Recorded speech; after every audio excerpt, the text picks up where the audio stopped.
Alright, so we're here on a Monday, a bit later than normal. That's because I've been watching Dastardly Dave stream Halloween games, and I've been trying to fit my streams around them as such. I was planning on coming in here and just doing another chapter or two of Cultic, just to do some shooting here later at night. But the atmosphere the last couple days is literally the wind is blasting the house. Water is just splashing everywhere. I literally have a towel underneath one of the cracks of the doors because the water just keeps getting blown straight at the wall and it goes through the crack in the door. So I had to have a towel at the bottom of that. It's a dark and stormy night. A shot rang out, and then however the hell Snoopy writes after that. But it's literally been that kind of thing. So I've got a bunch of games that I have for Halloween. I've been doing currently. I did the Beast Inside the Start. That was just the start early 5-year anniversary thing. And then I've been also doing a FMV point and click adventure game that's about werewolves, which is kind of on theme, but it's not really spooky. But it's called The Beast Within, so it kind of matched. And then I've been also playing Cultic. However, I had that list of games I wanted to play for Halloween in the first place. And this is one of them. So I am not sure if I know what exactly this is, but I think this is a spooky, supernatural visual novel. I think.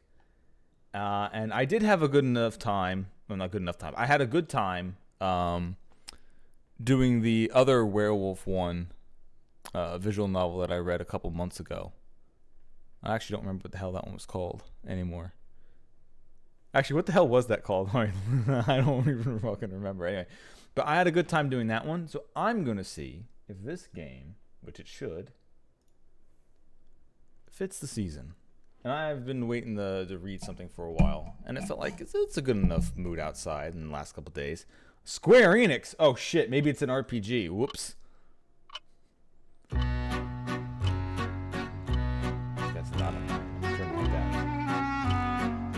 Ah, you are here. Welcome, welcome. I have been eagerly awaiting your arrival.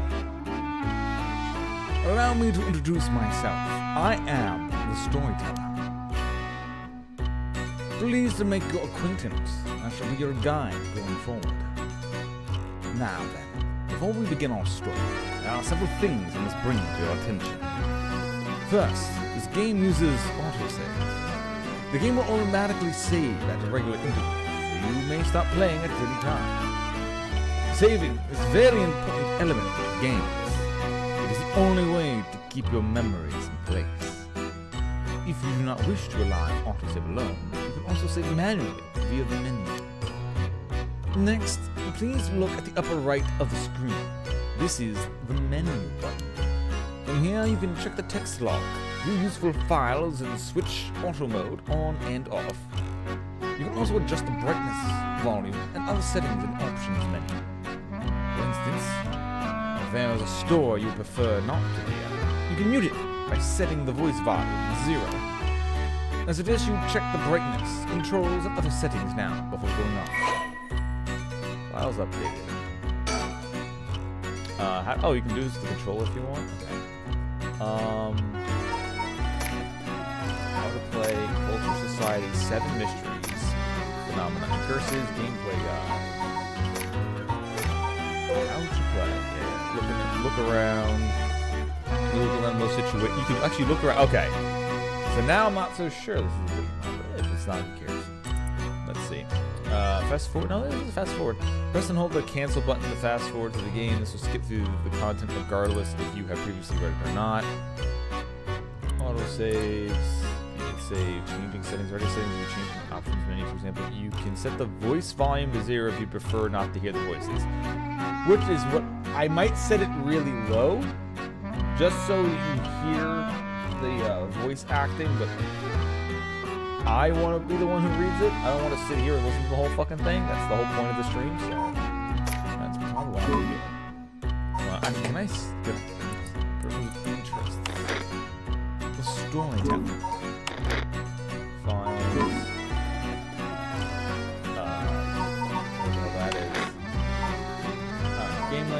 change on the screen. Vibration, text view, audio, music volume, sound volume. I think everything is. I'll put it down a little bit. Sound effect will keep up. Voices, I'm gonna put to like a 2, and we'll see what that's like. But let's actually start playing some of it to see what it is like or not. I want to explain the other essential functions when the time is right. There's one more thing I wish to confirm before we continue. It would feel strange to go on without knowing your name. Please, tell me what I may call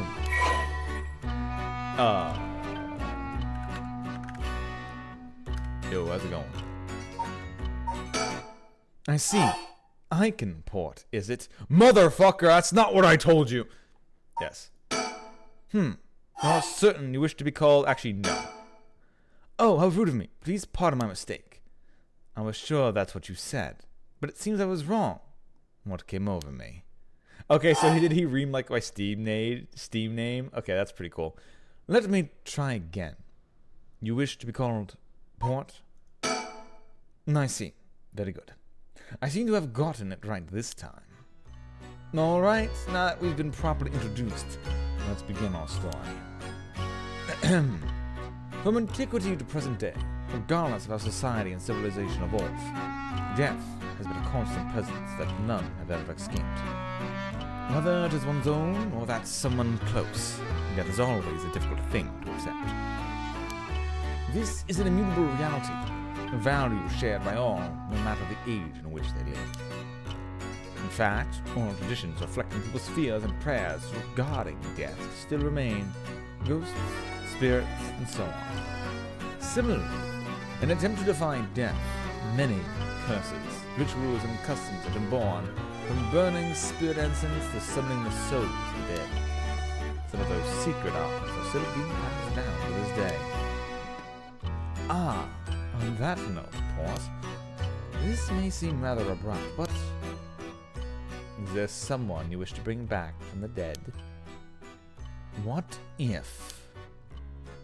if you had one chance to use the secret art of resurrecting the dead? Yes, if you had the power to bring someone back to life, one time, and one time only, what would you do?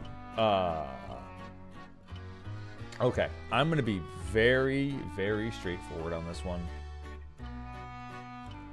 I haven't really lost anybody besides grandparents. And it was all well into the time where they had to go anyway. Like maybe if this was earlier, I would have said my opa, my grandfather on my dad's side. Just so I could have known him more, but besides that, no one. So I don't even really have someone I would want to do it on. I don't know. I use it even if I had to sacrifice myself. I use it even if I had to sacrifice someone. I'd use it if it came at no cost. I wouldn't want it. Let someone else have it. Honestly, this is my answer. I don't care. I don't have a good use for it. Somebody else can probably use it better. I see. Very interesting. Yes, that is what I thought you would say. What seems to be the matter? You want to know what this box has been sitting here is? It's quite a curious thing, isn't it? It's called a color television. The world I will be sending you to is full of devices such as this that do not exist in the age you are from. In this era, a color television can be found in nearly every household. That is not all. For example, if a person should wish to contact someone while they are out of their home, they use public telephones like this that can be found all over the city. Can you imagine what life would be like in such a time? I'd be thrilled to have you continue the story, Paul. After all, that is why you came here, no? So, let us begin. I've kept you waiting long enough. Kept you waiting, huh? I present to you Paranormasight, a bizarre tale surrounding the curse known as the Rite of Resurrection. particular yarn ensnaring 9 men and women in a fierce fight for their lives as it unravels. Some of the characters appearing within surely share your views on the rite of resurrection. I imagine those who have lost someone dear to them feel particularly strong about it, clinging to it, their last desperate hope. But first I shall introduce a man named Shogo Oki is one of them. Which is eventually updated. Shogo is an unremarkable young man entertaining his third year of working as the planning department at Hayaku Soaps, a chemical company headquarters in Sumidia. Born in western Tokyo to an ordinary family around the same time as the birth of color television, he grew up amidst a boom of special heavy effects action films, anime, variety shows, professional baseball, and pop music. Shogo graduated from the famous private university in Tokyo and has since settled in a typical mindset, common among those of his generation. With no strong ideals and no particular dissatisfaction with the world as it develops around him, he's content to just go with the flow, having stumbled into this current position by pure chance, and it is safe to assume he will follow the stereotypical path of working his way up the ladder, starting a family and remaining the same company until retirement. He plays folk guitar as a hobby and is currently looking for a girlfriend. Breaking news! Oh, I wonder what it could be at such a time. Early this morning, the body of a drowned man was discovered in the park at Sumidia City.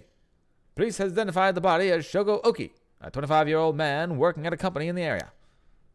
As signs of a struggle were found, the Sumidia police suspect foul play and have launched an investigation. Oh, excuse me. Please pay no mind to what you have just seen. Goodness. You very clearly saw something that would have spoiled the story. Just pretend you do not see that. Let us turn back time. Let us turn back time a smidge and start again from there. Do you understand? You saw nothing. You know nothing. This story is a work of fiction. All locations, characters, organizations, legends, etc. that appear in this game have no relation to reality. Alright, the red and blue colors that this is done in makes me think it would pop out if I wore 3D glasses. Square Enix presents Shogo? Shogo, are you alright? Hey, can you hear me? Huh? Oh, I have to click it, okay. Hey, that's not a proper answer. Earth to Shogo Oki. What do you think you're doing falling asleep here? You gave me quite the shock. Come on, now, up with you. Okay, and... There. How's that, alright? Do you feel dizzy? Have a headache? Are your humors off balance? I'm fine, I think. There's definitely nothing wrong with my humors, though. My head's still a little fuzzy. Office worker, Shogo Oki. Uh-oh, that doesn't sound good. Turn your head around a little and see if you can walk alright. When the game is in your control, drag the screen or move the right stick to look around. Try looking around your surroundings now.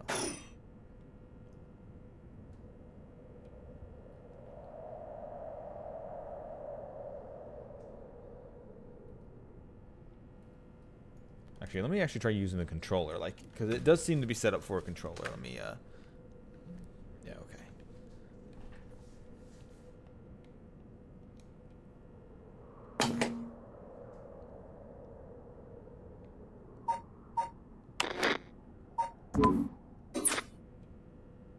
Okay, have I looked around enough for you?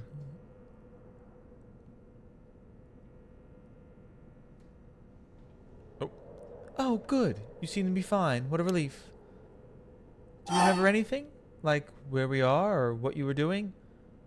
Oh no, you look so confused. You're messing with me, right? Stop it, you're scaring me. Alright, let's just calm down. Take a good look around you, okay? Look around and select things you want to investigate. You can converse with people by selecting their faces.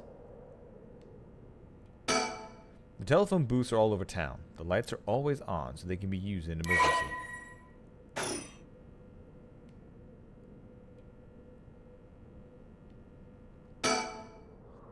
Where are we? Oh, right. This is Sumida City, Tokyo. We're at Kinshinbori Park near Kinshiyoko Station. Yoko brought me here saying she needed my help with something important. It's just past midnight. That explains why nobody else is around.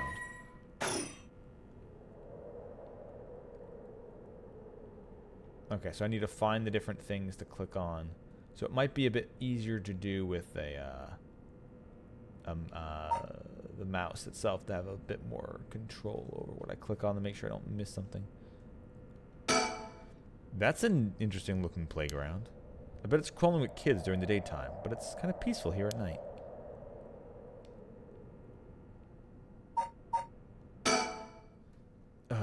I'm still a little woozy. What the hell is wrong with me? There's a girl here. Who is she? Yikes, that was close. If we died before we got our hands on the rite of resurrection, everything would be over before it started. Alright, great thing to start with. That's Yoko Fukunaga. Good, at least I can remember that much. I first met her about a month ago. She's 23, works as a housekeeper, and is really into the occult. If I think harder, I can probably recall a little more about what's going on. We've only met a few times, but we really hit it off, and she's a lot of fun to be around. I have no idea how she feels, though. I get the sense she isn't thinking about me in that way right now. But I know I got a lot of thing for bubbly girls who are into the dark things, like the occult.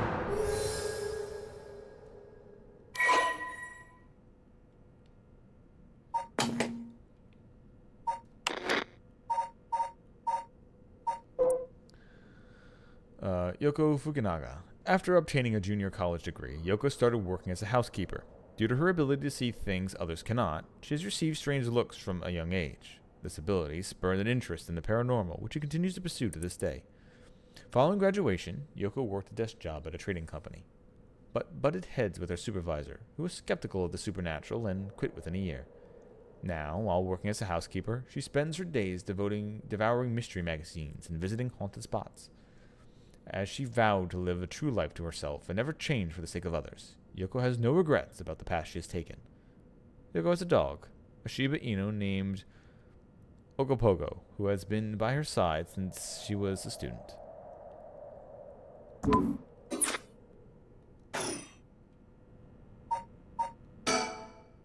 Let me think. What can I remember? Okay. Her name is Yoko Fukunaga. We met about a month ago. What's the deal with this park?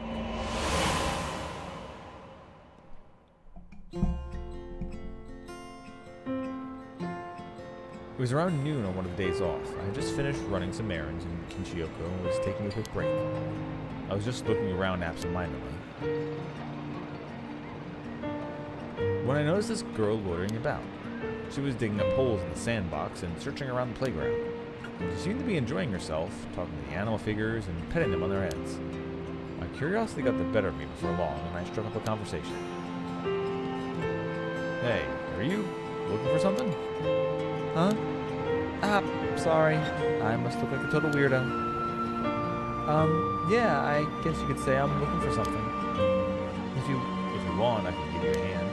Really? I mean, that'd be a huge help, but... But? Are you really just a good Samaritan? Or are you after, something else? Huh? Definitely the other thing. Yeah, I'm for something else. I'm here for the occult.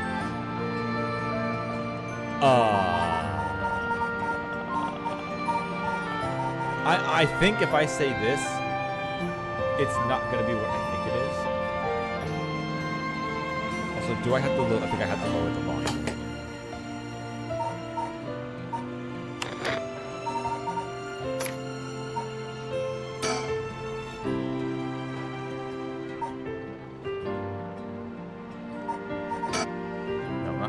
Alright, let me just do this then.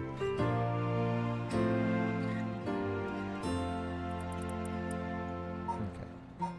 Since I haven't actually heard any voices yet, I'm going to assume that the voices are actual dialogue being read out.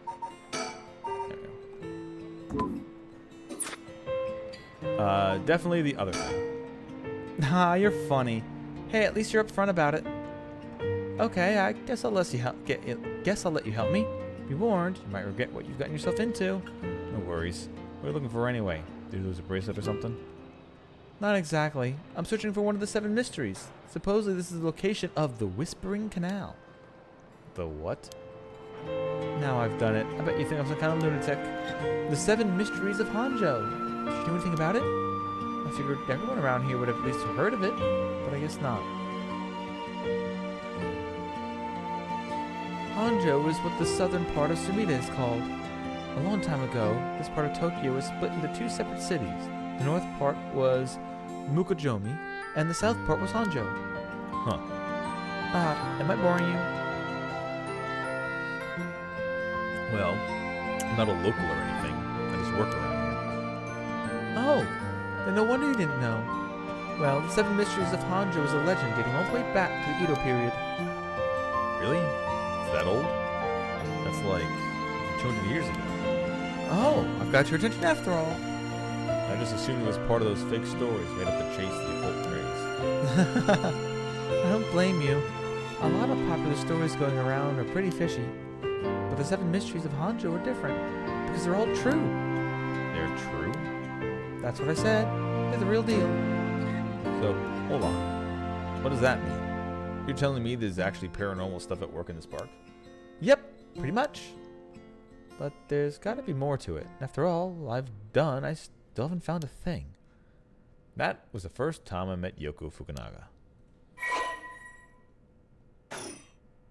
We exchanged contact information and we talked on the phone a few times since. We've even met in person once or twice. But she never brought up the 7 Mysteries of Hanzhou again. I figured she'd gotten bored of it. Until today, when all of a sudden she decided to resume her search. Huh? Wait a second. Where did Yoko go?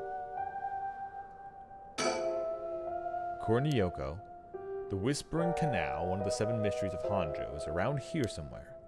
It's apparently the story of that expression left at the canal originally comes from. I think I left myself a note about it. I should check my files.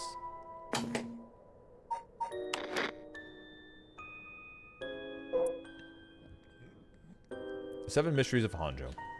Hanzhou became known as a hotspot for strange happenings during the Edo period.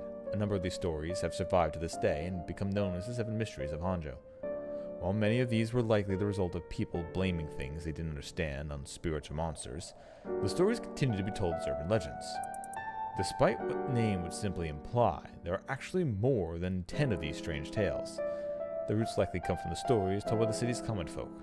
The most famous of the stories, the Whispering Canal, which eventually became the basis for both the idiom and well-known Rakugo story. The most famous of the 7 mysteries, the Whispering Canal, the Fool's Procession, the Beckoning Light, the Haunting Clappers, the Evergreen Beach, the Taiko of Tsugaru, the Foot-Washing Mansion, the One-Sided Reed, and the Ever-Burning Lantern. The 7 Mysteries of Hanzhou. Kuniteru Utaga painting.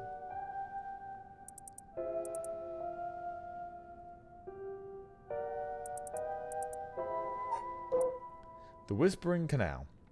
An enduring superstition formerly known as Kinshibori, many fishermen once gathered on this section of the canal that ran through Hanzhou.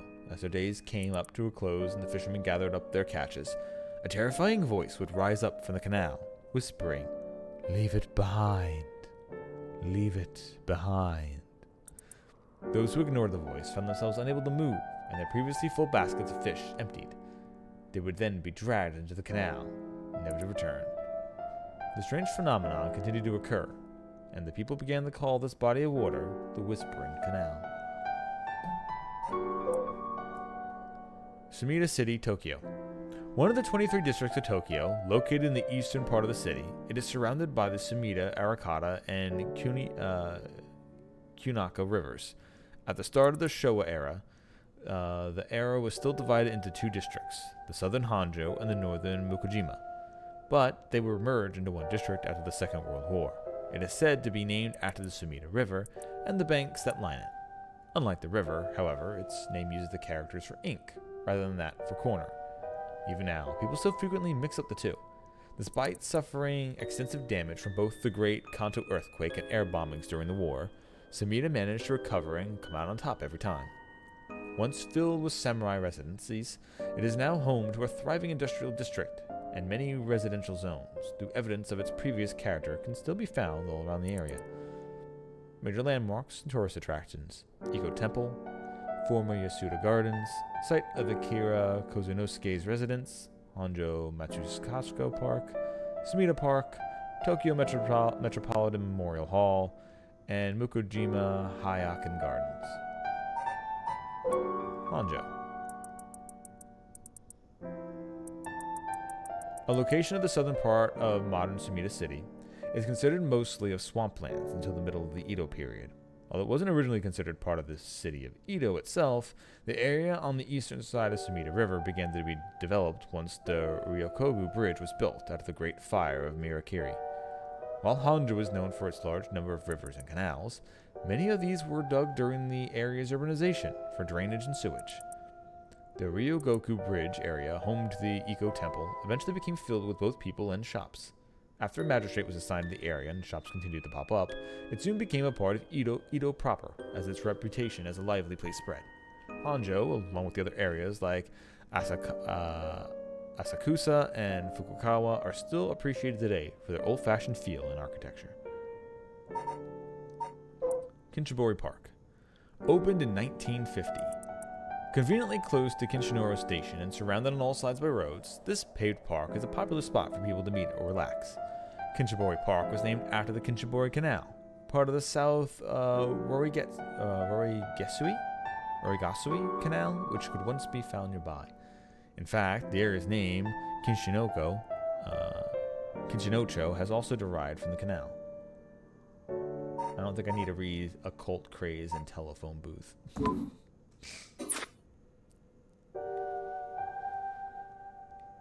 Okay, that's where she is.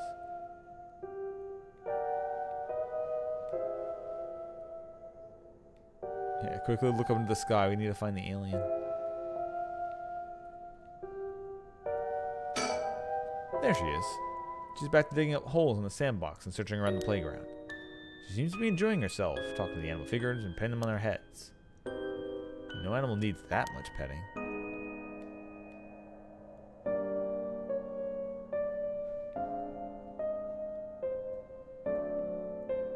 I'll probably just do the recall next, but yeah, I don't think there is anything else to go into. That's right. She asked me to come here and help her look for one of the 7 mysteries. Yep, late night stream tonight. We've got a storm still raging outside, wind and rain blasting everywhere. So I wanted to start something, a little spooky visual novel that I wanted to do. Actually, I think I did some research into the 7 mysteries of Honjo. I can't remember all too well. I should check my files. I think I already did that, actually. Oh, wait, no, okay, this is the rest of them. Alright.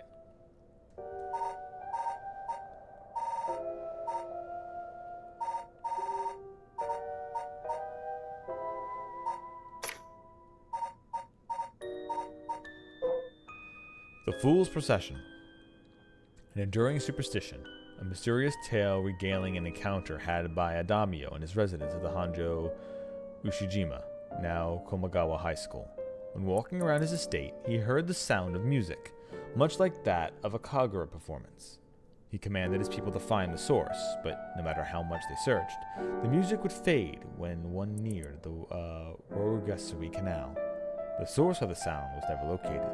This story is also known as the Procession of the Tanuki, as many were of the belief that it must have been these mischievous tricksters behind it.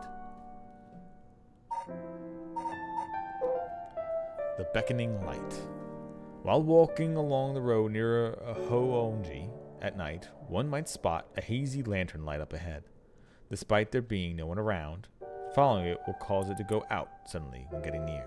But just when one fears the darkness might swallow them up, Another light will appear further ahead, as if guiding the one who sees it.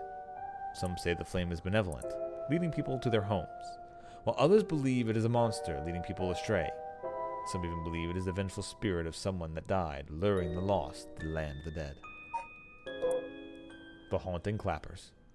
As an evening bell rings in Iriocho, near present-day Shumkou Bridge, a night watchman patrols the dark streets and announces his presence by shouting warnings about fires, all the while striking his wooden clappers. But tonight, the sound of another set of clappers answers back. He curiously claps his clappers together again. Clack, clack. Echo answers again, but no matter how hard he searches for the source of the second pair of clappers, he never finds it. Some say it is the work of a mischievous tanuki or kitsune, while others say it was a warning from the spirit of someone who lost their life in a terrible fire. The Evergreen Beach. Once upon a time in the North Akubashi, a beautiful beech tree stood in the garden of Lord Shinden's residence, now known as the former Yasuda Gardens. It was so impressive that the house became known among the people as the beech residence. Somehow, no one had ever seen a single leaf fall from the tree. As rumors spread of the eternally green tree, it became known as the Evergreen Beech. However, this particular species of tree was actually an evergreen, so the lack of falling leaves was nothing out of the ordinary. This has led people to say that the strangest part of the legend is the fact that it even became a legend at all. The Taiko of Tsugaru.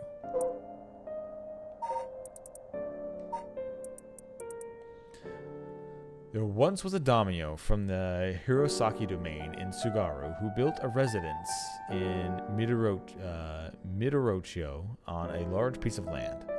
On this estate was an almost 8-meter tall tower that served as a lookout for fires.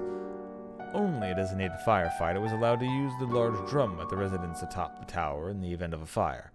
While most towers use wooden blocks to surround the fire alarm, for some reason this residence was permitted to use drums. The residence and its special privileges led to much speculation and gossip amongst the townsfolk. The Foot Washing Mansion. This is the story of something that occurred in the dead of the night as a residence of Mikashako, modern-day South Wogaretsu Street in Kamizawa. A foul-smelling wind rattled the house. Suddenly, a giant foot, drenched in blood, smashed through the ceiling. "Wash!" it commanded. After the servants carefully washed the foot, it returned from whence it came. Fixing the roof it had broken. A man who had been visited by the foot every night asked a friend to trade houses with him. That night, the foot stopped appearing. A man who had been visited by the foot every night asked a friend to trade houses with him. Okay, so he just swaps out in this. Okay. The one-sided reed. There was once an infamous rogue by the name of Tomezo who fell for a woman named Okoma. Tomezo persistently chased it after Okoma, appearing to win her heart over and over again, but she rejected his advances each time. Enraged by her indifference to him, Tomezo brought a dagger to a canal near Rygoku Bridge and attacked Okama. He cut the arm and leg off one side of her body, then threw them into the canal. Ever since then, the reeds growing along that canal have only sprouted leaves on one side. The Ever-Burning Lantern. On a bone-chilling winter's night, one may happen upon a soba cart along the canal known as South Wogaretsu. But there is something strange about this cart. No matter when one might visit, its owner is nowhere to be found, yet the lantern that hangs from it stays perpetually lit, burning brightly, with no oil to fuel it. Should one attempt to put out the flame, it immediately roars back to life. However, there is also the tale of the never-burning lantern, another telling of the story, in which the soba cart's lantern always remains dark, refusing to be lit.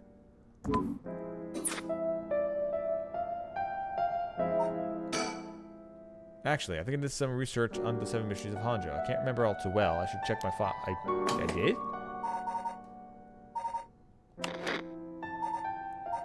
Do I have to check all? I guess I have to read all of them. Alright, that's the occult craze, and I'm not reading a fucking telephone booth. Tend to be plastered with unauthorized advertisements and leaflets. A problem that has shown no signs of slowing down. But as for the rest, I've read all the other ones, unless it wants me to go into the 7 mysteries here. Also, how do I get this to actually...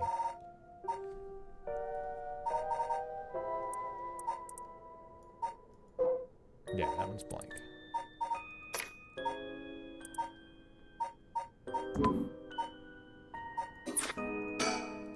Oops.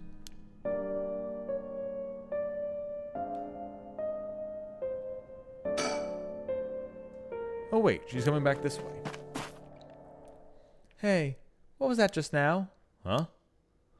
Didn't you hear that? Now that you mention it. I did feel like I heard something, but I'm not sure though. That was creepy. But your special talent, you should have been able to hear it. Play close attention for me, okay? My special talent? What are you talking about? Huh?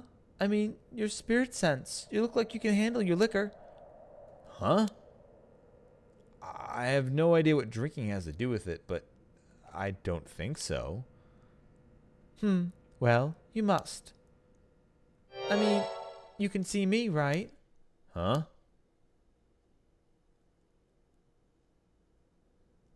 Shogo Oki, 1 a.m. Kinshinbori Park.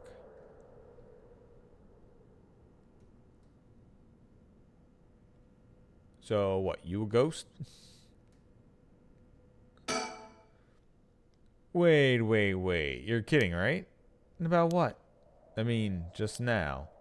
Kind of sounded like you were saying that only people with spirit sense can see you. Of course that was a joke. Duh. You don't really think I'm some kind of evil spirit, do you? But, yeah. I meant what I said about you and your spirit sense being strong. I bet you could down a whole gimlet in one gulp. Seriously. That's the real reason I asked you to help me with the 7 mysteries of Hanjo business. Okay. Let me clarify something. Are you saying you can actually see paranormal stuff? Sure. I can handle a solid Moscow mule. Why are you measuring this in terms of cocktails? Not a believer, huh? Well, that's no matter. But you have to have been... It has to have some weird stuff over the years, right? Weird stuff? Yeah, like things you could see but could never understand. You can't be serious. Oh, okay. All right. So for a quick summary, Zio, we're in a province of Tokyo, or an area of Tokyo, known as Hanjo. It's also known as something else. The narrator showed up and asked us what price we would pay for resurrecting somebody. Then they said, let me tell you some stories about resurrection. They showed a story about the character we're playing right now being dead. And then he told us, nope, don't ignore that. Never mind. Don't, you didn't see anything. And then we came here. So we apparently met this girl a month or 2 ago, and she started talking mystery occult stuff, and we've kind of kept in contact. She suddenly said, hey, meet me in this park at midnight. So we went to meet at this park at midnight. However, my character awoke from the narrator in the middle of the park trying to remember all this information. So it kind of is a date, yes. And now she's trying to tell me that we have supernatural powers and can see supernatural things, but is apparently comparing how much supernatural stuff we can see by how drunk we can get without getting drunk. So you're right in the fucking middle with the rest of us. I don't think it's literally supposed to be a dating game, so...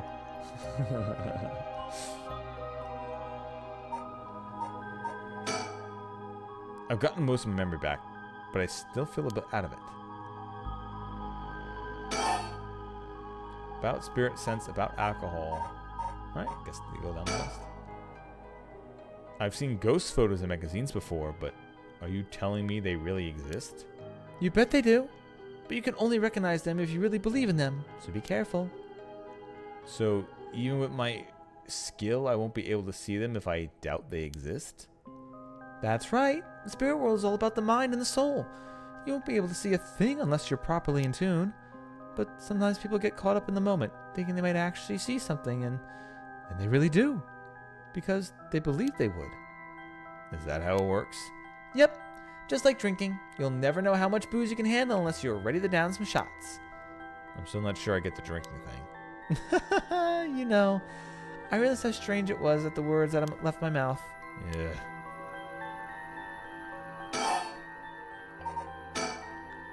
Totally unrelated, but do you actually drink? Real alcohol, I mean? Whoa, talk about whiplash. I didn't expect you to start making small talk. Well, our conversation was getting a bit dark. Figured I'd change the topic by lighten things up. Oh, I see. If you really want to know, I like to think I can handle a few drinks.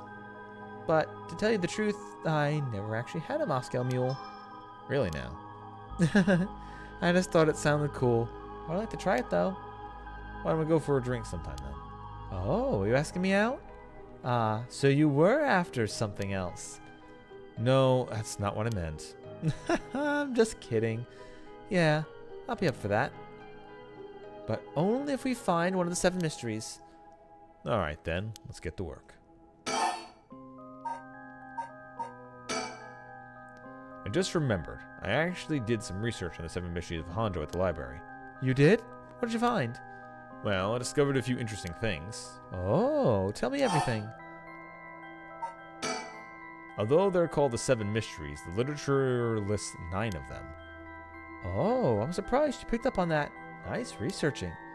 Some people think they could be up to 15. That's the thing about old folk tales. Stuff gets added to them over the years. That's more extra stories than main ones. Yeah, but 7 mysteries rolls off the tongue way better than 9 or 15. If you say so. But it makes sense, don't you think? It's more likely to be passed on if it's easy to remember. Huh. That's a good point. I'm assuming this has a check mark because I did all the dialogue, so if I click this again, I'll probably get more dialogue. And if you can believe that, there might be some hope for you yet. You can't be serious. Yeah, okay. What about the 7 mysteries of Hanjo caught your attention? Are these really ghost stories? So, I read some of the stories, and none of them were, well, scary? I thought these were supposed to be ghost stories. That's true. They're more like a collection of superstitions, really. But there are some pretty disturbing ones in the mix. Yeah, like the one that's supposed to take place here in the Whispering Canal. People who fished in the canal would hear a voice calling out, "Leave it." They had to abandon their catch, or the canal would take it. Right, right. Is that what you're expecting to find here in this park? Not quite. We're talking about a folk tale from hundreds of years ago. After centuries of the telephone game, who knows if it's anything like the original story? So, basically, you think the true story of the Whispering Canal might be completely different from what we know? Exactly. I'm sure it is. I mean, weren't you curious? About what? People from around here have that expression, left at the canal, right? Meaning to abandon someone. The story is where it comes from. Except the story being told today is about fish. There's nothing in it about leaving people behind. Now that you mention it, that is true. So you're saying the original story... Yeah, I learned everything I needed to know about alcohol. Do you drink it, lady? You do? Alright, well, let's go drink some together sometime. So you're saying the original story maybe did involve someone being abandoned? That's what I'm trying to find out. Ah, gotcha. No, I didn't know she was so comfortable talking about spirits and the paranormal at this time of night. Either she's got guts, or she's just used to it. Unless... No, it can't be.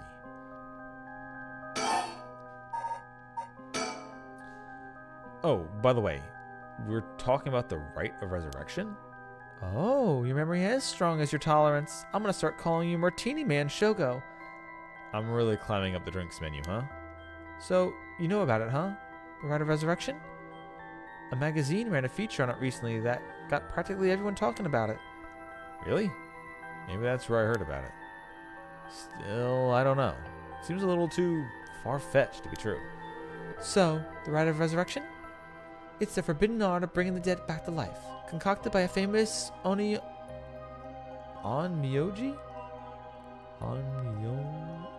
Onmyoji? Not sure how that's supposed to be pronounced. a famous amyoji from an ancient age. Rumor has it that an old manuscript containing actual concrete details about the rite has recently been discovered. This rumor comes from a presentation given by local historian Hideki Arashi at an academic conference. You sure know a lot about this stuff. That's because I'm secretly an occult buff. I kinda got that. Oh. But if a researcher spoke about it at an academic conference, it must have some basis in fact. Exactly. That's why I believe the rite of resurrection is real. Now I'm starting to believe it too. Good. The pursuit of the unknown starts with the belief. I got it from Professor Arashi himself.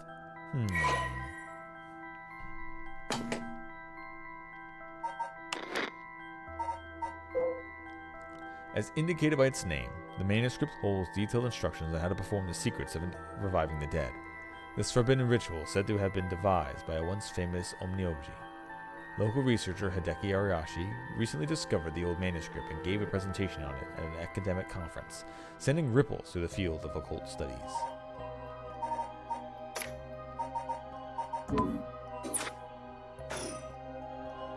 Wait, hang on. On Myoji, okay. Wait, hang on. I got another question. Huh? You mentioned the rite of resurrection. Are you looking for that too? Does it have something to do with the 7 mysteries of Hanjo? Oh, you're sharp. I could cut my finger on you. To tell you the truth, it's actually the other way around. What do you mean? Well, I started off searching for the rite of resurrection. But along the way, I realized that I needed to investigate the 7 mysteries of Hanjo first. I see. So then, why are you looking for the rite? If you're looking for a way to bring someone back from the dead, does that mean you got someone you want to bring back? You know what? Forget it. I just came to mind, so I thought I'd ask. Didn't mean to pry. Sorry. No, it's fine. I figured I needed to tell you at some point. It's Ogopogo. Ogopogo?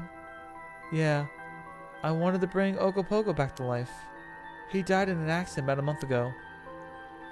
Ogopogo died? Oh, right. Ogopogo's my dog. I had him for 8 years. Ah, okay. Your dog. Gotcha. Spent a long time together. Losing him must have been really hard on you. Yeah. To be honest, I'm not sure if the rite even works on dogs. But as soon as I found out about it, I knew I had to give it a try. I don't think I could forgive myself if I just let the opportunity pass by. Definitely. Now I understand why you feel so strongly about it. Thanks for telling me. I know this must be hard to talk about. But you know what? All that led me to meeting you. So at least something good came of it. Though that doesn't mean I'll stop looking, obviously. Yoko, I'll do everything I can to help you. Yay! I'm so glad to hear that. Let's just keep up the hard work then, yeah? What's that got to do with the 7 mysteries? So, about the connection between this rite and the 7 mysteries. Putting together everything we talked about, my guess is that the original stories behind the 7 mysteries, the true stories, are the key to finding the rite of resurrection. And that's why you're here searching for one of them. Do I have that right? Wow, 10 out of 10. You're proving to be quite a capable assistant. Wait, since when was I your assistant? Anyway, this is all just hearsay, but some say that what led to the 7 mysteries coming to be was the rite of resurrection itself. Huh? Don't the stories come from the Edo period? I thought the rite of resurrection was supposed to be way older than that. Right. It seems that an Omioji from the Edo period rediscovered the ancient art. That old manuscript I mentioned, with all the details on how to use the rite, apparently it was written in the Edo period. Oh, right. I never told you its name. The manuscript is called The Record of Fates. Whoa, what a name. And it speculates that the secret of the rite is hidden within the 7 mysteries of Hanjo. So now, the 7 mysteries are the hot new trend. Among who? Among us. You know, this whole thing's starting to sound pretty questionable. Come on, remember what I said about the pursuit of the unknown? It starts with belief, right?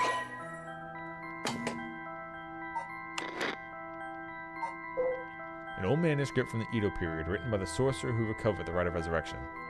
It is viewed as a priceless and authentic document due to its detailed account of how to perform the ritual. Also, this thing keeps changing. I wonder what this is going to end up being. Whoa. What the hell? It feels like the air just changed.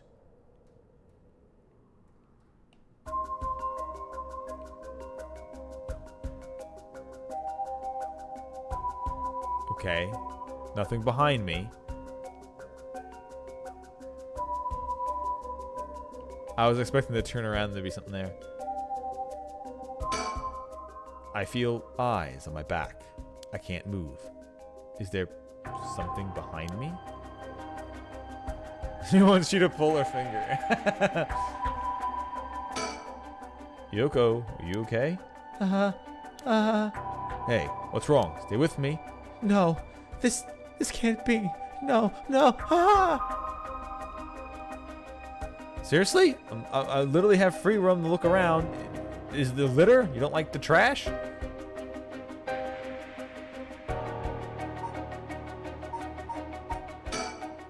Something's got Yoko really rattled.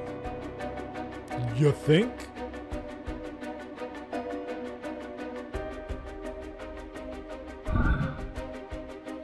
Yoko's pointing over here, but I don't see anything out of the ordinary. I don't get this. What's going on? Did something happen? Yoko?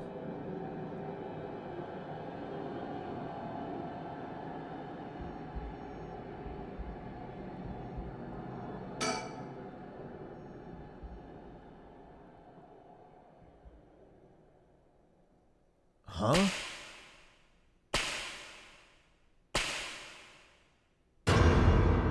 Oh damn, this is turning into a different type of game.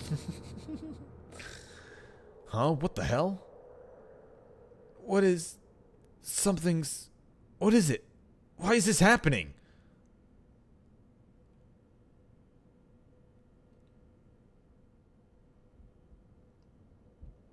So okay, 1 a.m. Yeah, she had the Moscow Mule. Yoko, answer me, Yoko. No way. It can't be. Why?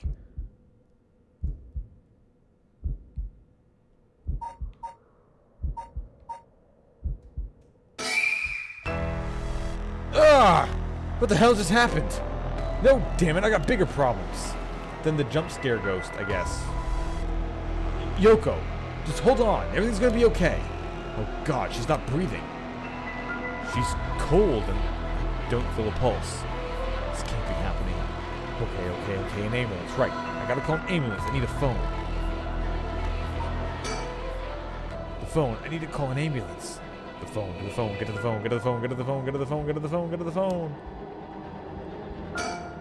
Right, the phone. I gotta call an ambulance.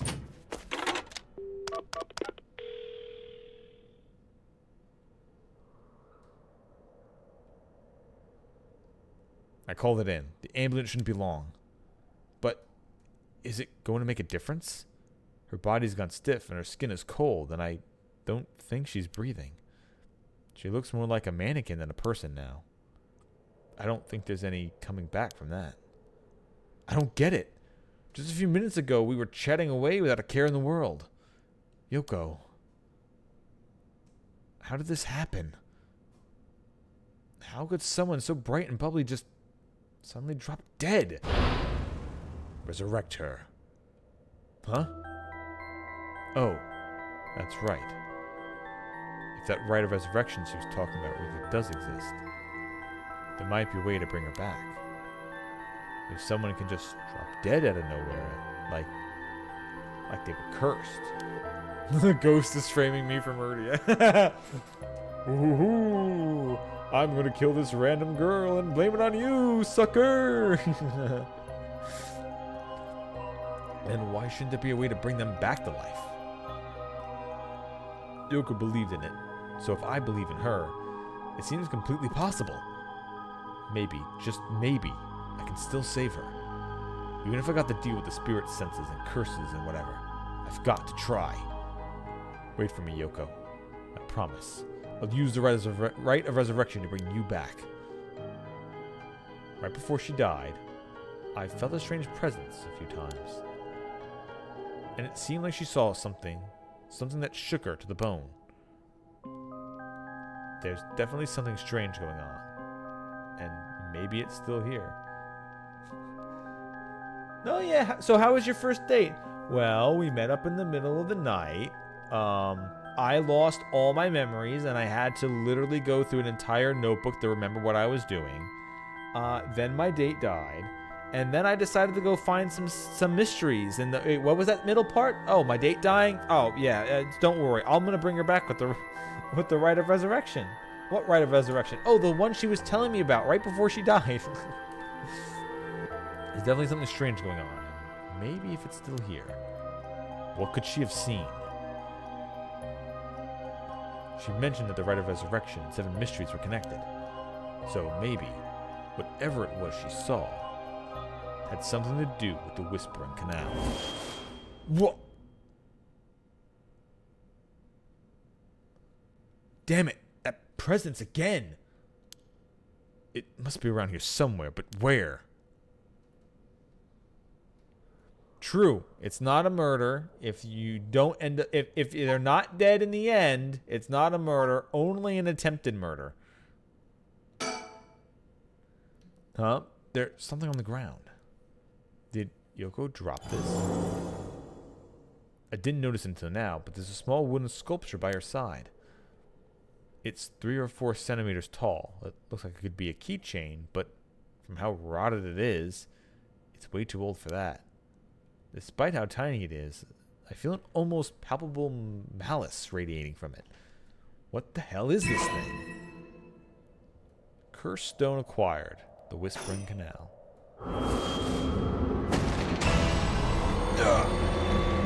What the? Help me, help me, help me. Are these the Whispering Canal's memories? Such deep sorrow and resentful memories flowing into my mind. I turn backs, they walk away, leave me behind, drop dead. Kill them. Kill them! Those who walk away, kill them all! You have acquired the power of the Curse Stone in the Whispering Canal. You can use it to kill those who walk away from you. Press the Use Curse button to kill your target as they attempt to depart. What? Gah!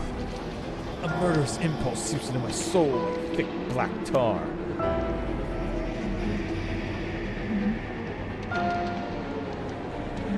Now, kill. Can you hear it, Curse Breaker? You who so strongly desire the right, kill them. Should you seek life's restoration, take your curse in hand. Reap lives by the score, and claim their soul dregs for your own. Collect enough to sate this vessel, and by their sacrifice claim the gift of resurrection. Or better yet, slay your fellow curse bearers, for theirs are the equal of droves of lesser souls. Now go forth and kill. Well, this went fucking wild. How I was thinking this was gonna be going. Nope. Way off the fucking thing here. Alright, well. Whispering Canal. Here. The curse power kills by drowning one who leaves the curse bearer behind. A resentful memory. Toki loved fishing with her father, Shinkishi, more than anything. With their wicker baskets on their backs, they would leave the canal every morning and fish during the evening. Miso soup her mother, Koma, made using the carp they caught was to die for. Her parents loved her dearly. One day, however, the father disappeared. Toki's mother went to look for him and never came back either. Those who came to express their concern eventually stopped visiting her out of fear. Toki continued to wait, all alone. Mother? Father? Where did you go? Don't leave me behind. Unable to bear the loneliness, she left her home and trudged along the road until the night fell. Neither her mother nor father were anywhere to be found. Tears stung her eyes. Suddenly, the sound of fish splashing in the water cut through the silence. She found herself standing before the canal they used to fish together. The taste of carp and the memory of her father's smile flashed across her mind. Without thinking, Toki walked into the boat. The sound of water splashing echoed throughout the night air. Passerby thought it only as the fish in the canal. The splashing faded, and silence returned. Curse echoes are the visual manifestations of curses. These manifestations are fundamentally related to the origin of the curse. They do not always take the same shape, and may sometimes appear in more abstract, disfigured form. They lack consciousness, unlike the spirit, and thus are mere dregs of the soul. Curses are made tangible by what are known as soul dregs. Someone possessed by a curse that has a curse echo is called a curse bearer. A curse echo is itself a curse, and a possessed curse bearer can inflict that curse upon others at will. A curse that comes with a curse echo is considered very powerful in and of itself. Ordinarily, those with no spirit sense will not be able to perceive a curse echo. Anyone who becomes a curse bearer can see other curse echoes. Alright, mechanics. Old Netsuke carvings imbued with curses derived from the 7 mysteries of Hanjo. While ordinarily those with spirit sense can wield such curses, but these curse stones allow ordinary people to use them just as lethally. When someone dies, their life essence leaves their body and becomes a soul. If one is killed by means of certain curses, however, the life essence will turn into a residue known as soul dregs. The rite of resurrection essentially uses these soul dregs as a sacrificial offering to bring back the dead. But the amount of soul dregs required depends on when the person being resurrected passed away. The more time has passed since her passing, the more soul dregs are required.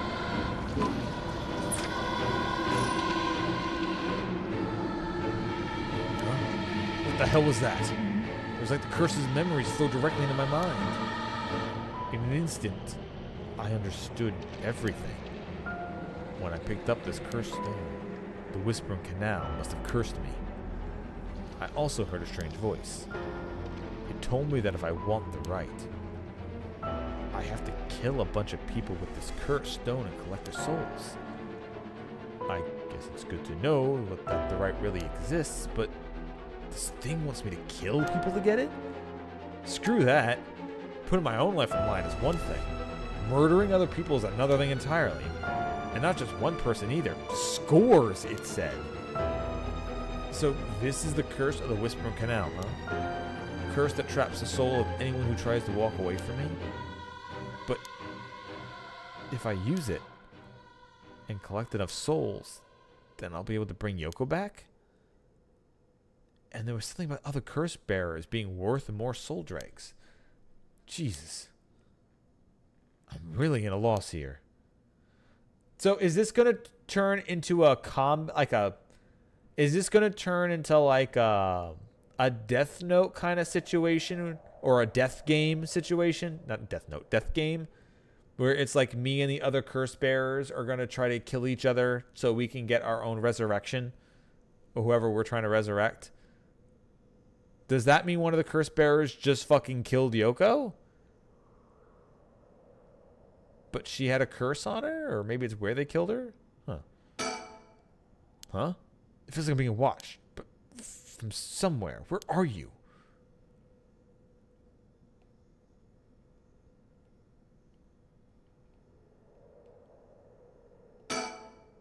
Huh? Now that I look closer, is there someone there?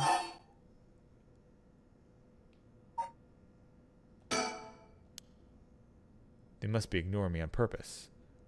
Maybe they're waiting to see what I do. I assume call out is continue. Huh? The hell is that? It looks like a light floating in midair. Huh? Okay, no more interacting with that.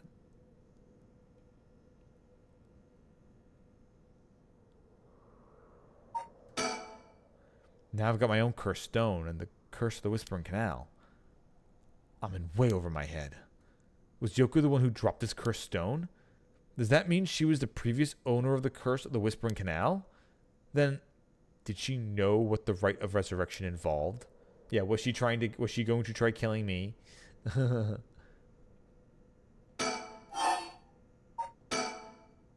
Hey, who's there?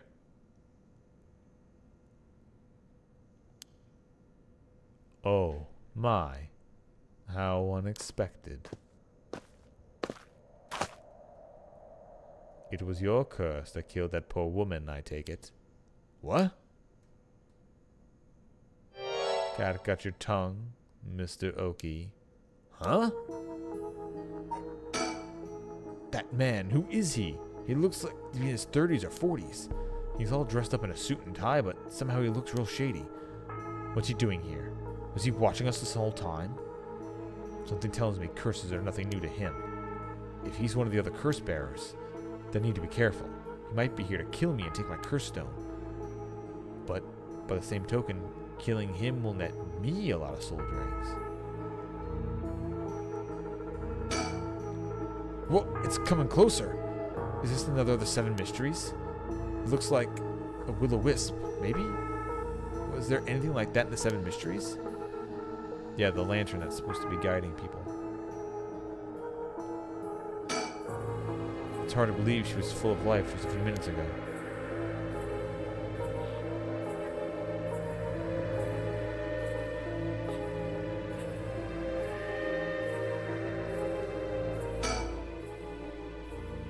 A tall, humorless-looking man. He doesn't look familiar to me. He's acting like he knows me, though.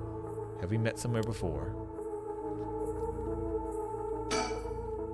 I still don't have a clue who you are.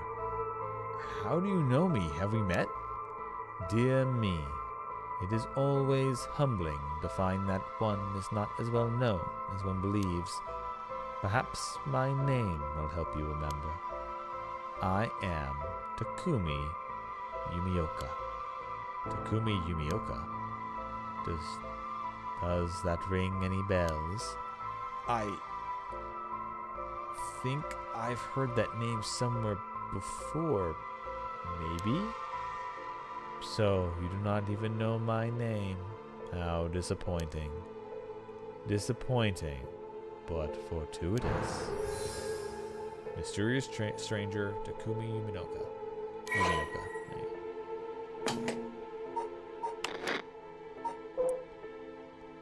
The man who has covertly watching Shogo Oki at Kinjinbori Park.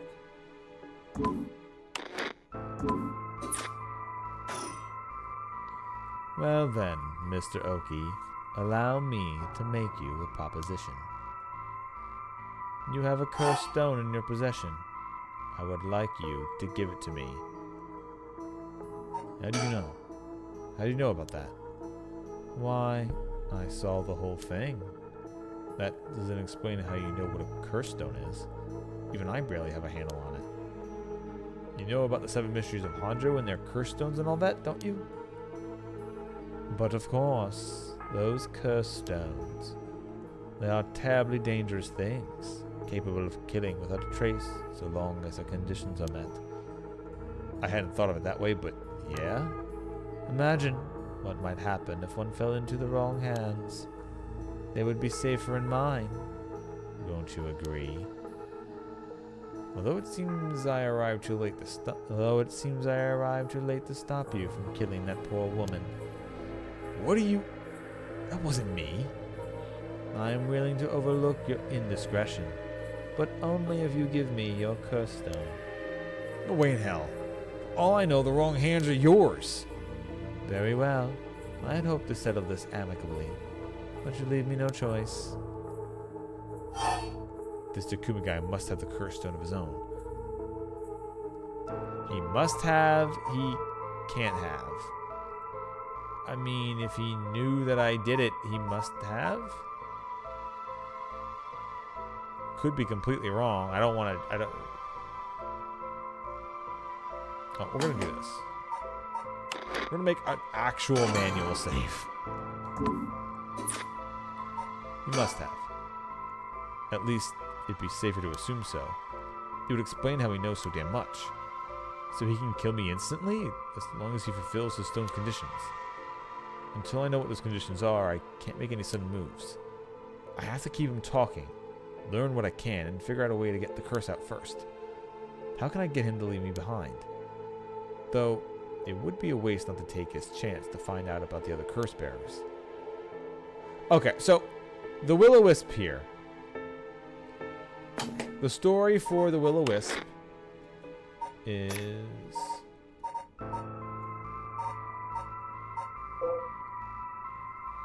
While walking along the road near Hoonji at night, one might spot a hazy lantern light up ahead, despite there being no one around. Following it will cause it to go out suddenly when getting near, but just when one fears the darkness might swallow them up, another light will appear further ahead, as if guiding one who sees it. Some say the flame is benevolent, leading people to their homes, while others believe it is a monster leading them astray. So he did say it's like a will-o-wisp. A will-o-wisp is a thing that is supposed to lead you astray. Some even believe it is the vengeful spirit of someone that died, luring the lost to the land of the dead.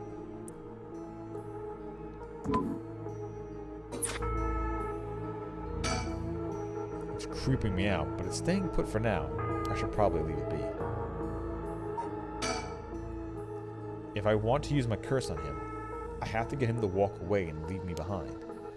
Now, what would convince him to do that? Scenario 1. He does what he came here to do. Scenario 2. He suddenly needs to be somewhere else. He's probably here for my curse stone, so I don't think he'll just get out of Scenario 1 alive. Scenario 2 means hoping something will happen by chance, and luck is rarely on my side. So my only hope is Scenario 3. Something makes it impossible for him to stay. I don't have to keep him away forever. Oh, okay. You stay here until the ambulance shows up. If the ambulance shows up, he might leave, and then he'll get taken out.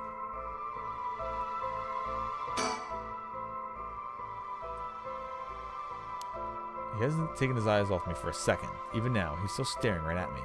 Who the hell is he? Maybe if I focus, I can recall something useful. Takumi Yuminoka. How the hell does he know me? It's not like I've been getting out that much. I barely have a life outside of work.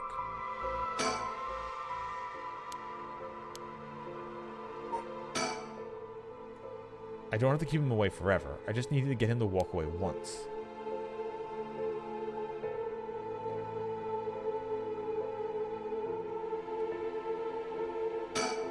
I'll call the ambulance already. I should be here soon.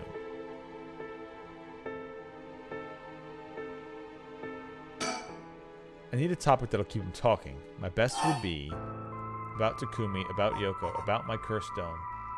What's up with that light?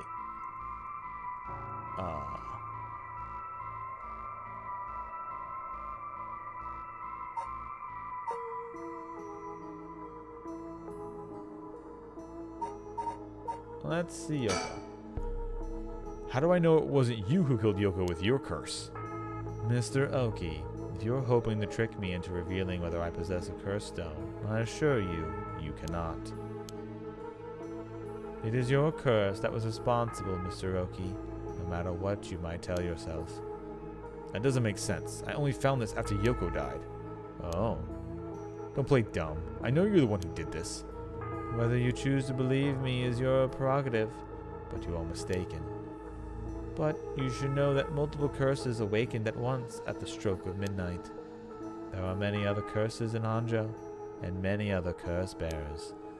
It is not the premature of you to assume that I am one responsible. Wait, so you're saying that at midnight, a bunch of people became curse bearers? There's no point in continuing this conversation. For all I know, he could be telling me anything.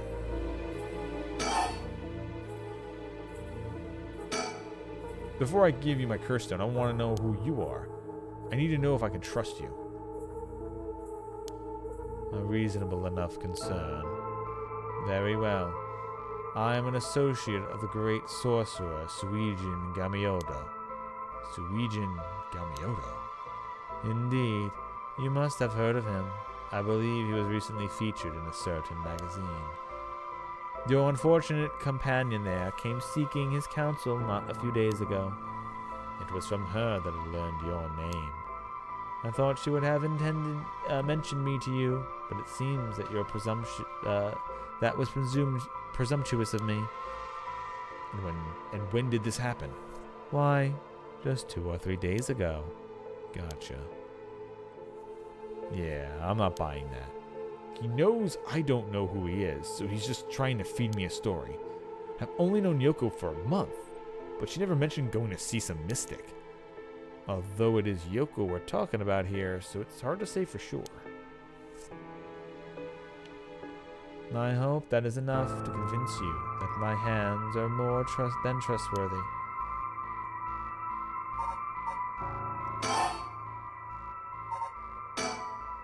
Why are you so convinced it was my curse that killed Yoko? Why, it is simply that. Huh? I do believe I just saw your companion move. She what?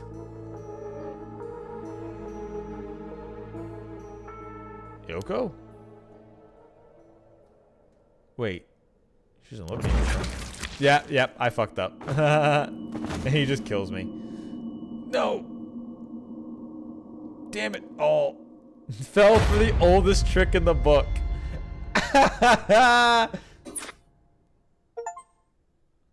Witness the death of Shogo Oki. My point. You seem to have arrived at less than favorable result. This is mere conjecture on my part, but perhaps you ought to be more careful about turning your back on unscrupulous individuals. Fear not. You may make as many attempts as you please from before your unfortunate mishap. Very well. Just remember, whatever you do, do not turn around. Yeah, okay, let's see.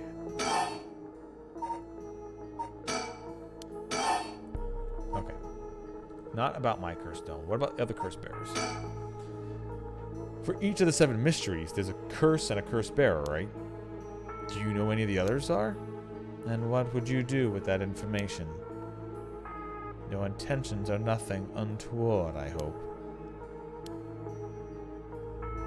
It is in the hearts of the selfish and insipid, of those who would be most tempted by the rite of resurrection, that the curses take root. And a curse's resentful memories impart a powerful urge to kill, as I am certain you are aware. You are a victim of circumstance, Mr. Oki, but your situation is exceedingly dangerous. You must relinquish your curse stone from your own benefit before it is too late. Too late? It's already too late. There's no going back. All I can do is keep pressing forward. And if you're going to stand in my way, then I'll have to stop you. Am I to take it as a threat, Mr. Oki? I would encourage you to exercise more discretion before you fall foul of the curse.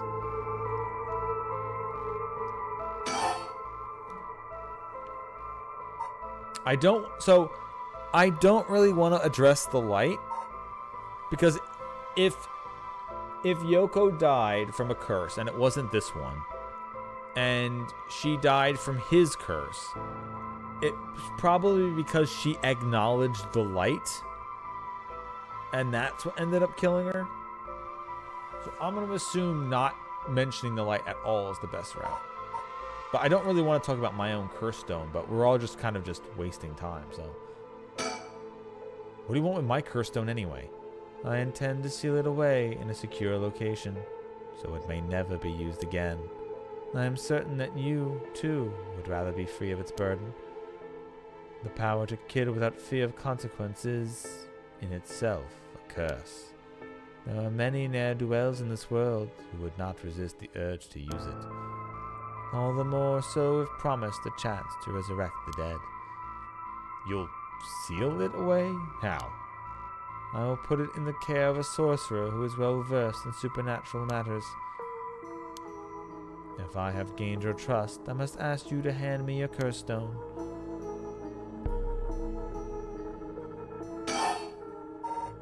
Alright, well, just in case I'm correct.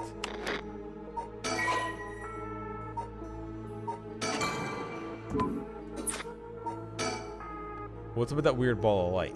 Is that your curse? Whatever you do, you mean. I'm afraid I see no such thing. Huh? But it's right. Huh? It's gone. It's right there. I see. It seems you have become the mark of another's curse bearer.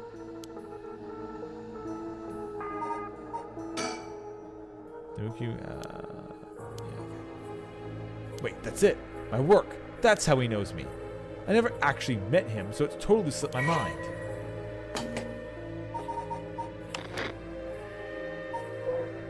The man who was covertly watching Shogo-oki at Kinshipori Park.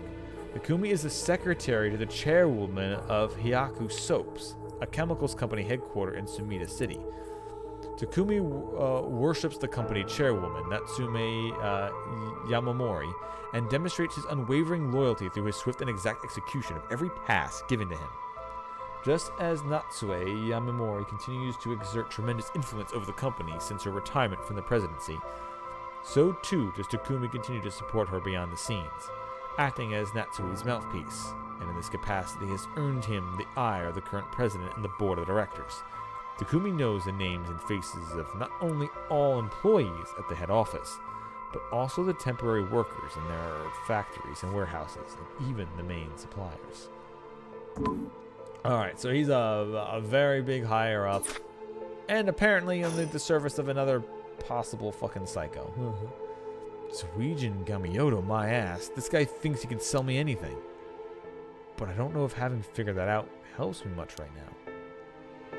Once again, I think aren't all we doing just buying time until the ambulance shows up and then he leaves and then he gets our curse activates?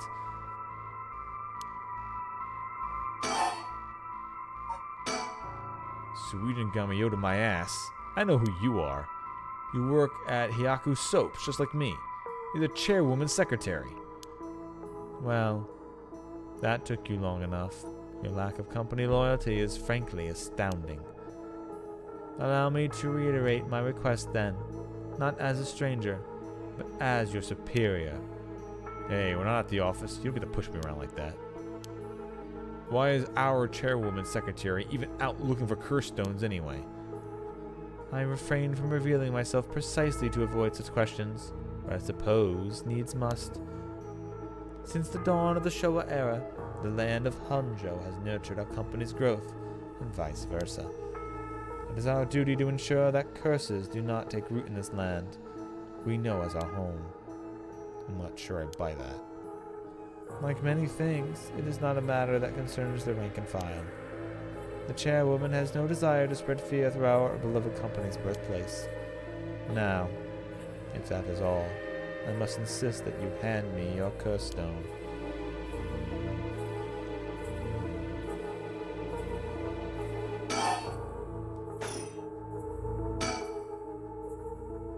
He works at Hakui Soaps, just like me. There's the secretary of the chairwoman, Natsume Yamamori.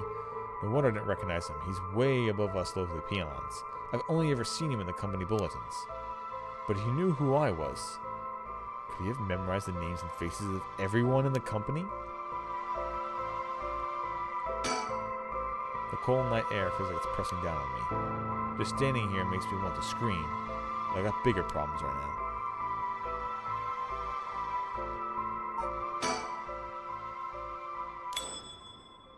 There you go. Wait, I've got it. I know how I can convince him to leave.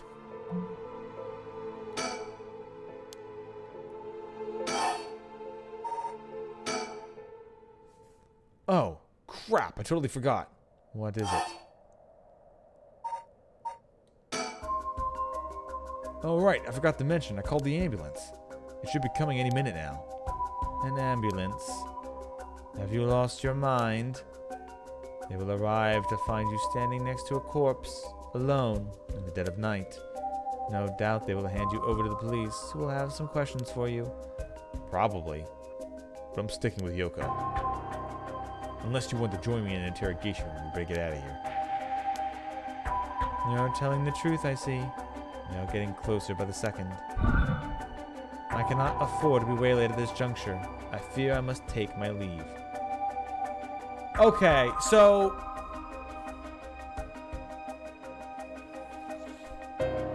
Here's the question. This is where it says use curse. So I can just fucking kill him. Or you let him leave. I'm assuming the story branches. The question is,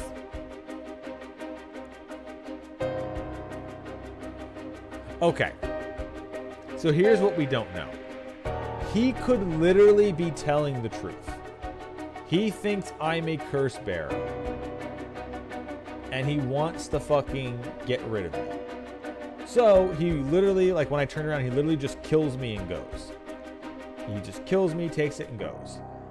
Or the ball of light on our side really is his curse. And he is a curse bearer. And he's just trying to kill us. I didn't hand it over to him and get a story beat or a bad end or something. So I still don't know. So this is an interesting story beat. Is he actually a curse bearer, or is he just kind of telling the truth and he just really wants to go? If I kill him now, he'll just be dead. But if I don't get any souls for resurrecting Yoko. But also he gets to be around, and if he's telling the truth, now I'll have maybe a possible ally at some point. But I think the way the game wants me to play it is treat this as like a killing game. So I'm just going to do this.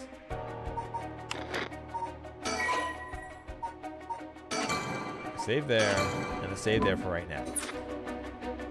I'm going to see what happens if I don't use the curse.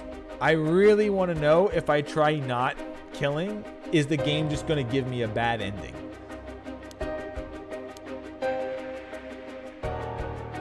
Sooner or later, I will return for your curse stone. I only hope you do not abuse it in the meantime.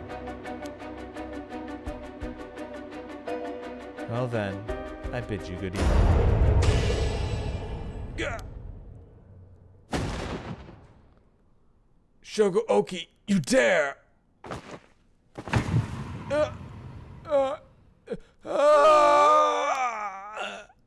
Okay, I didn't hit the button.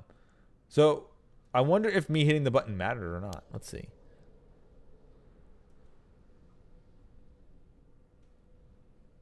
He's dead. He's really dead. So this is what a curse stone can do? Okay, so he is dead in the exact same way that Yoko died. Does that mean it was us? Was she going to run away because she got scared because she saw this guy? Or maybe that she saw his curse. So she got scared and was going to run away, and that's what killed her? Maybe. Whoa. The cursed stone of the Whispering Canal has gained 1% soul dregs. Okay. Which means he did not have a curse if it only got me 1%. He was not a curse bearer. He was telling the truth, I'm pretty sure. I wonder what would happen if I just gave him the thing. I also didn't hit the button to kill him with the curse. So just triggering the curse got him killed. I wonder if there's a difference between me actively hitting the button that would have killed him or just letting it happen.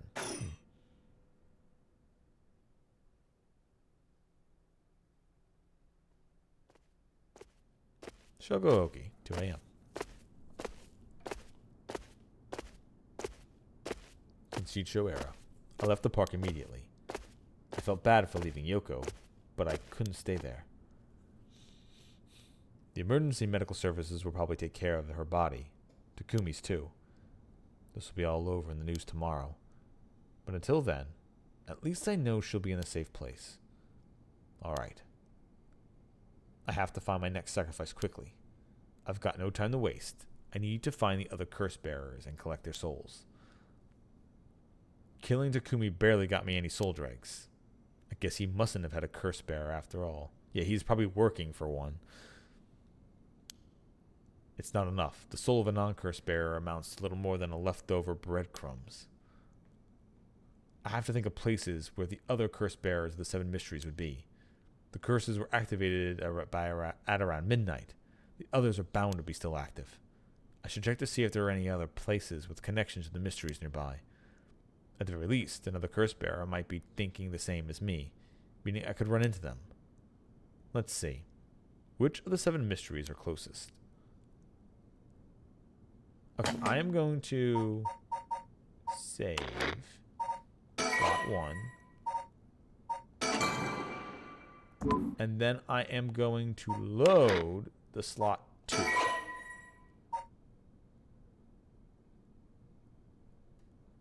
It is possible to experience all the story has to offer without reloading your data. That's fine. I just kind of want to see if I hit the button.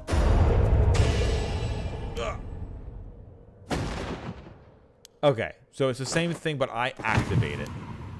Does my character have other dialogue if I purposely...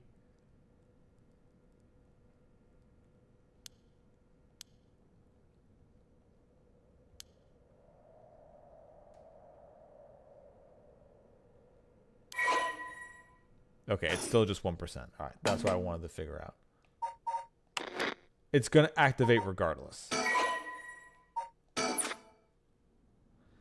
I'm in the Kichinoko era right now. The Haunting Clappers are on the other side of the Yoko River, just over Shumikoro Bridge. The Foot Washing Mansion and the Ever-Burning Lantern are around South Warigesui Street, past the train tracks. And further along Yoko River, I'll find the beckoning light of the Hanjo Bridge.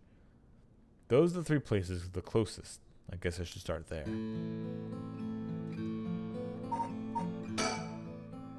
I'll collect the other Curse Bearer's souls before dawn and bring Yoko back to life. I should go to another location connected to the 7 mysteries of Hanjo.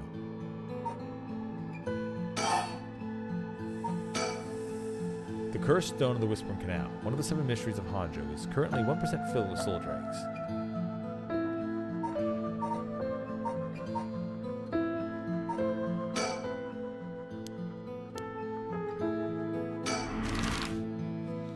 Okay, bridge. Let's just start with the closest one here.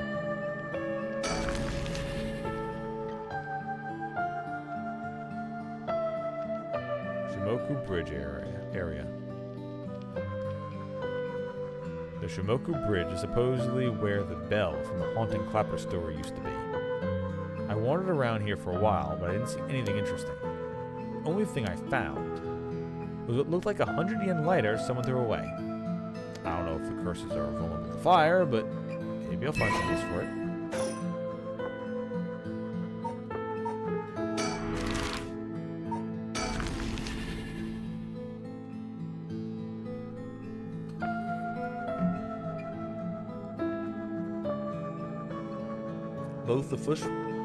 Both the Foot Washing Mansion and the Ever-Burning Lantern are from this area. This late at night, even a road as big as this one is silent as a grave. Is it just me, or is it oddly dark around here? Could this be...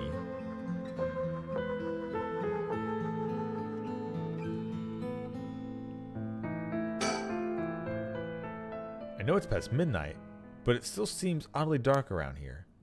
And this feeling is the same as from before. Oh.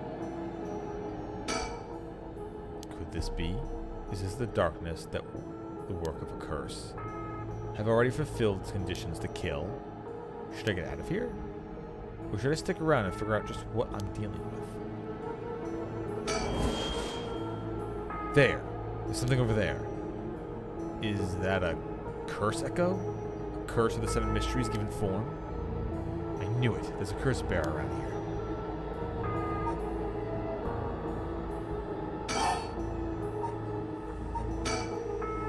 A cheap lighter found lying around. It barely has any lighter fluid left.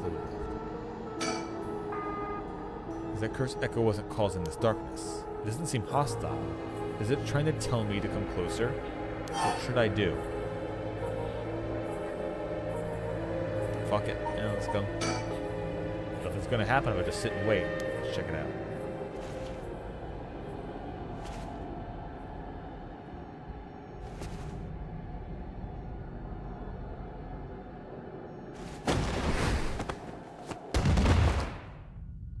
Darn it, now what? This isn't a curse doing this. Somebody's pulling me in. Oh, that hurt. It looks like I'm inside a building. Did it toss me in here? I can't see squat. This is the same darkness as the curse's echo. That's right. I still have the lighter I picked up earlier. Perfect. It works.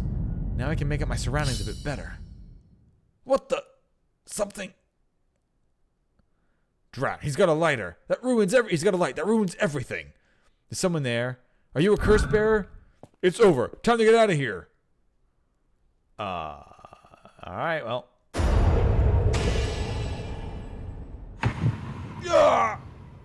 What the? Why?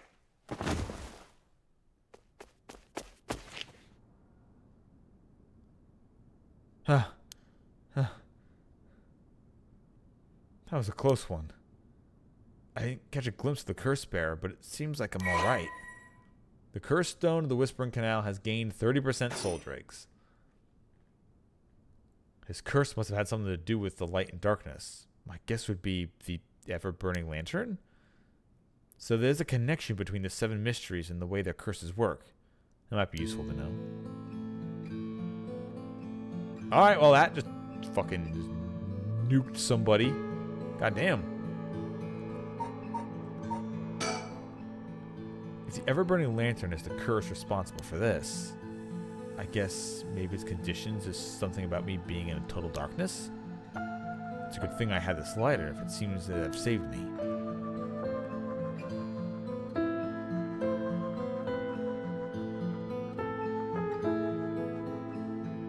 If I didn't have that, I guess it would have dead-ended me and then I would have had to have moved again.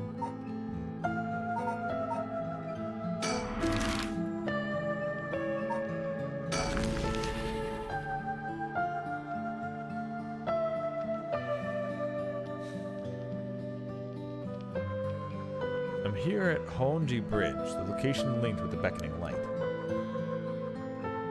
The beckoning light should be around here somewhere.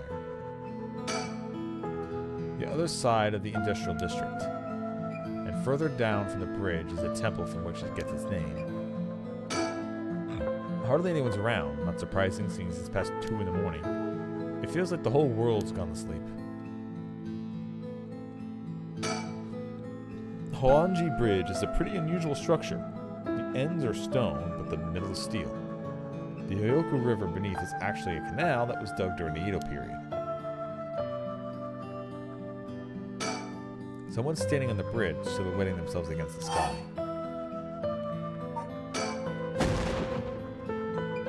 Wait. Fine. I'll go first. Whoa. I see. Interesting. Well, now, this is a surprise. Huh? Who are you? If you got the wrong guy, just say so.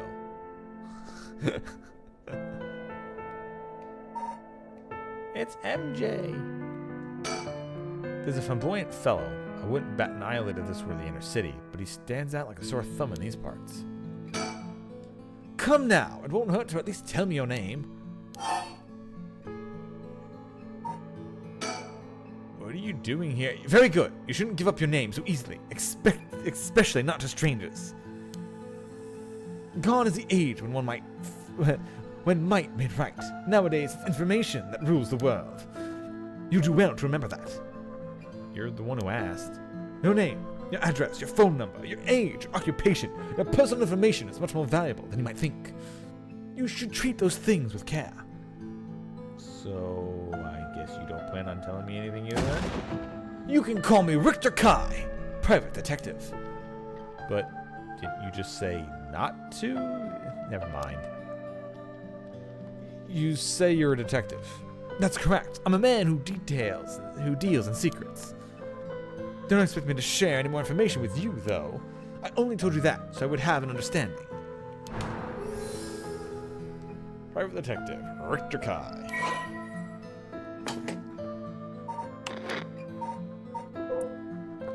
An eccentric man that Shogo Oki ran into at the Honjo Bridge.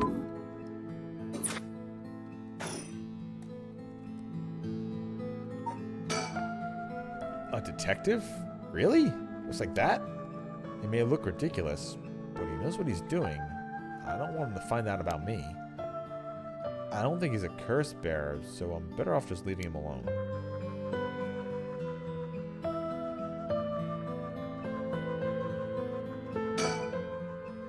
What's the detective doing around here? Working, and that's all I'll say about that. I could ask you the same thing, though. This seems like a strange place to stop. What brought you here? I saw a strange man. I'm looking for someone. Why should I tell you? I saw a strange man. I saw a strange man looking around. I see. So let me ask a different question. Why did you go out of your way to strike up a conversation with that strange man? I didn't. I'm looking for someone. I figured it was worth seeing if you knew anything. You don't say. In that case, I just might be able to help you. Can you describe the person you're looking for? I'm looking for the beckoning light. I know I said a person, but I'm actually looking for something called the beckoning light. The beckoning light? Ah, the 7 mysteries of Hanjo. That's right. A friend of mine was really into that kind of stuff. She said the beckoning light appears here in the middle of the night. I want to see it for myself. Really? You're the adventurous type, aren't you? Unfortunately, I think you're out of luck. I've been here for a while and I haven't seen any strange lights. Alright, well, thanks for telling me. But just wait 1 second. Instead of time left for it to appear, why don't we wait together? Thanks, but I think I'm good. Really? But I'm sorry I couldn't be of any more help.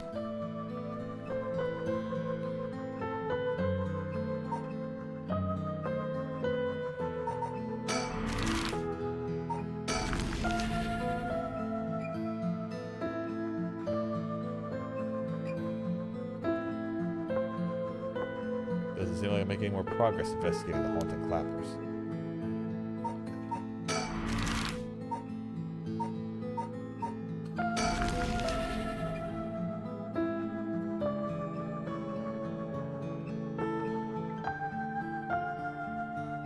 The ever-burning lantern's curse used to be here, but it's gone now. If the ever-burning lantern is the curse responsible for this, I guess maybe it's conditions for something about darkness. Okay, yeah.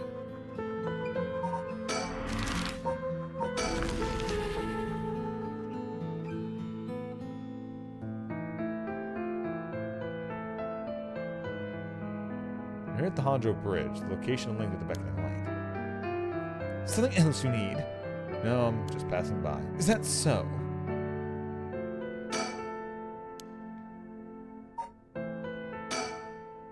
Doesn't seem like he has anything to do with the curse bear. Okay. I don't think it's worth asking. He seems all kind of trouble. Well, you say that, but considering this doesn't seem to be anything else to do. Foreshore Bridge. I can't move the camera anymore, so I guess it literally is just talk to him. Ah, that's right. I meant to ask. Do you have a light on you? A light? You mean for a cigarette? Well, I've got this cheap one I picked up, but that's it. Oh, this will do nicely. Are you sure?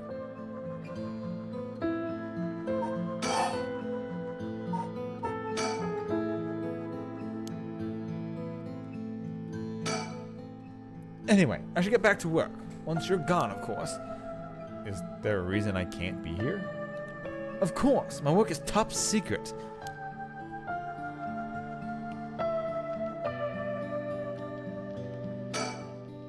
Anyway, I should get back to work. Once you're gone, of course. It doesn't seem like it has anything to do with... Okay. I don't think it's worth asking. He seems to be all kinds of trouble. Alright. Well, I don't really have anywhere else to go, so... There you go. Okay. I've had a look around the area. Should head somewhere else now. Where to next? First, around Midorocho Park at the end of the South Waragesui Street of the Taiko of Taisugu. North of there is a school called Komagata High School at the location of the Fool's Procession. It should be around here.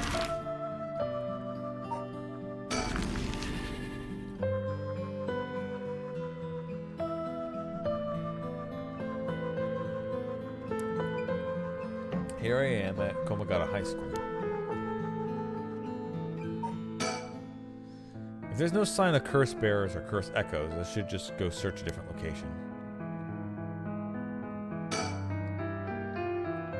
This school is supposedly one of the former sites of Domio's residence where he encountered the Fool's Procession. It's now at the center of a quiet residential area. There's not a person in sight.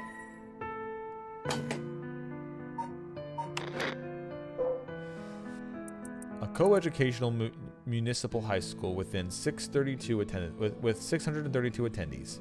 Its name is commonly shortened to Koma High. Although it's opened as Hanjo First Middle School in 1943, subsequent revisions to its enrollment policy saw it change its name, becoming Komagata High School. The school strives to instill its students with the 3 S's of Sumedia: sound morals, social responsibility, and strength of spirit. But success has been limited. Plagued by delinquency, it has been forced to turn into a temporary employees and compensate for its high staff turnover.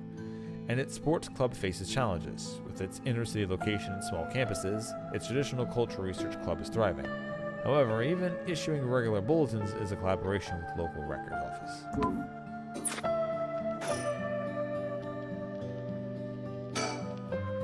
The large gymnasium looms silently over the ground, so it doesn't look like anyone's in there. The school gate is closed, but climbing over looks easy enough.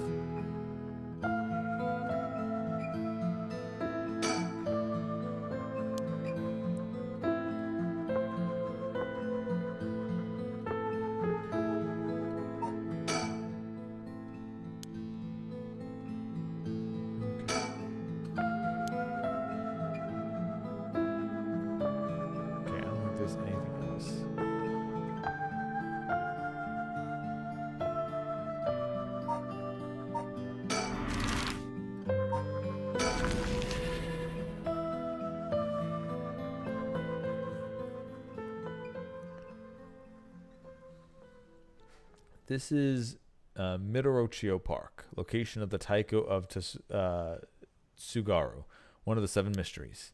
Huh? Someone's there. 2 men, one middle-aged and another a young adult, talking to each other. There's a good chance that one of them could be curse bearer. I'll try to scope things out without being spotted. To pick up on the conversation from a distance, you'll have to focus in and watch them for a while, I think. If it looks like I'll be spotted, I'll quickly hide behind the tree to move out of line of sight. Huh? They were supposed to be around here, but I don't see anyone, boss.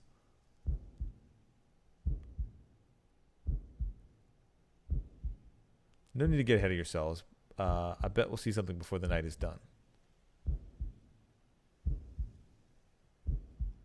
Maybe you're right, but still, the 7 mysteries. Huh? Was there noise from just behind us just now? Huh, never mind. Just my imagination.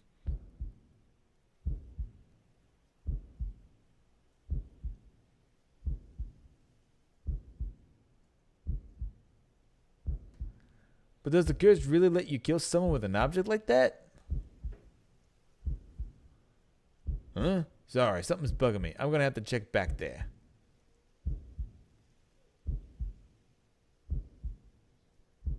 Nothing. Guess this place is just keeping me on edge.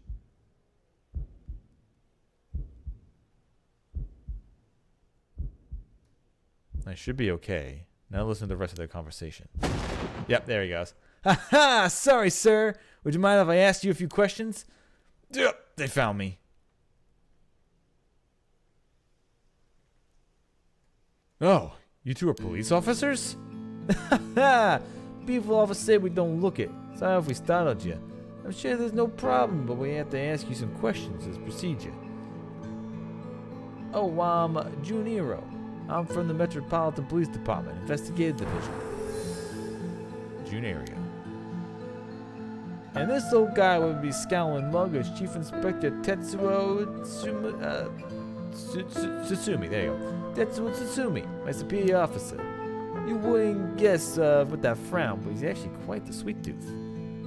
Arrow, quit blabbing.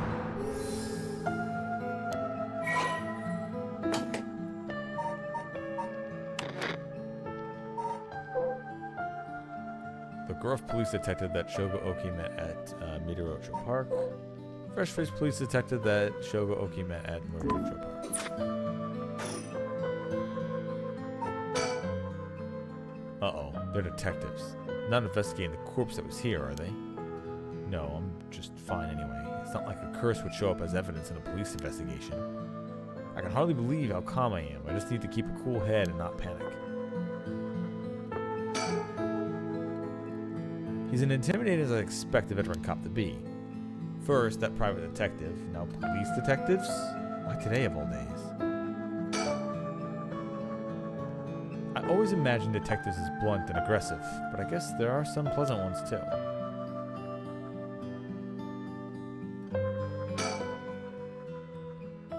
Now first, can you show me some idea with your address, name, and occupation? I'll be okay. I'm better off just going along with it. Well, you work for Heihaku Soaps. I hear they've been raking in lately. That true? I don't know much about that. I'm just a recent hire. People are loving that new hair product you have. I use it all the time myself. Thank you for your patronage. Arrow, you use hair products? Get with the times, boss. Guys nowadays use all kinds of things. Isn't that right, Mr. Roki? Oh, sorry. The ghost of my fucking Roku just turned on. You can turn off now. Second time in the last couple days, it's just randomly turned the fuck on. Like, the ghost just wants to watch TV, okay? He's tired of my shit, apparently. Like, fucking video games, man. I want to watch some good stuff. Yeah, sure. We even make Hair's Cosmetics now. That's so? What a time we live in. Sorry.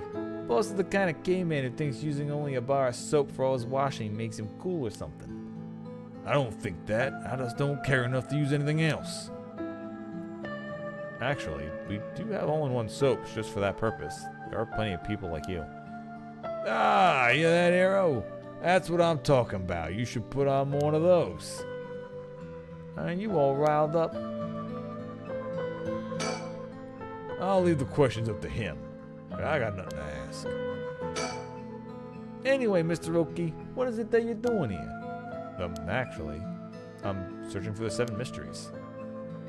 Have you heard of the 7 mysteries of Haunted Detective? Yeah, I heard of them. They were just talking about them a minute ago. A girl I know was into them. That's how I got interested. I see. I seem to remember even Midorocho Park had one of the 7 mysteries associated with it. What was it again?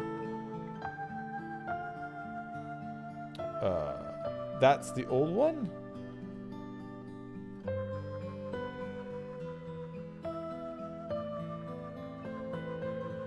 Wait, no, that wasn't the one that we got. He's talking about this one, right? The tiger? Yeah, that's right, the tiger of Tsugaru. This whole area used to be the residence of Tsugaru, a clan of samurai. Oh, that's what you were hanging around in the middle of the night? Discover anything interesting? No, nothing. I admit I haven't been looking into these things too hard. Right. I think I understand your situation. Thank you for your answers. Now it's quite late, so you best be unknown.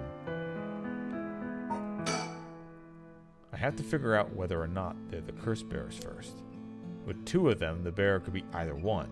Could the other already be aware that their friend is a curse stone? I feel like they said something about a curse while they were walking just now. If they were talking about a curse here of all places, then it's highly likely they have something to do with the curse bearer. Either way, if I'm going to do it, I have to get them both. Leaving one alive would be too risky. Though I still don't know if I can use the curse on 2 people at once if they both leave at the same time.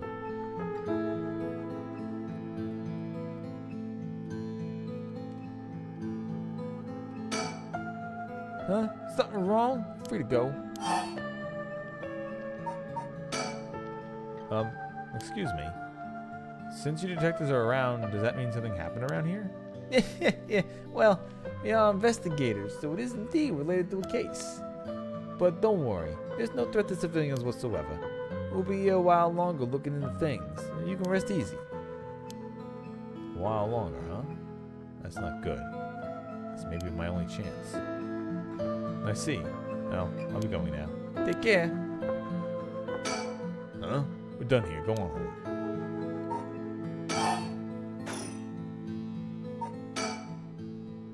While I am fairly sure one of them is a curse bearer, getting them to leave will be hard.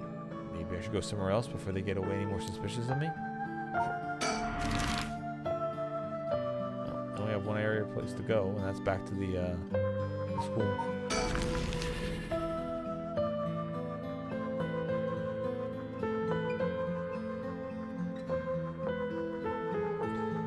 Here I am at Komagata High School.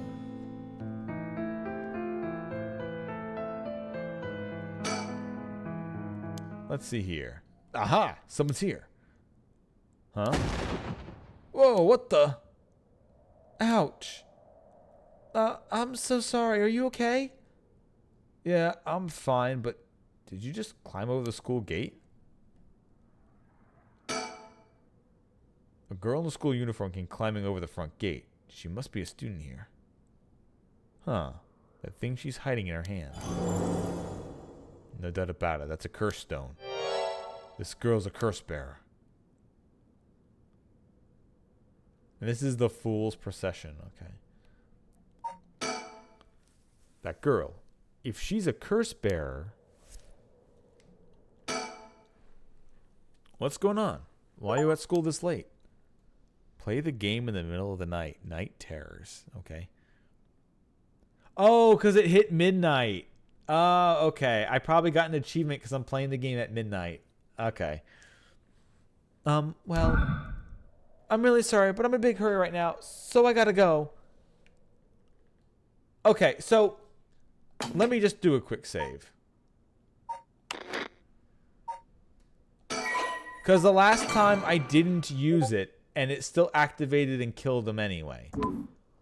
I wonder if that was forced. I'm going to once again not hit a button and see if it just triggers.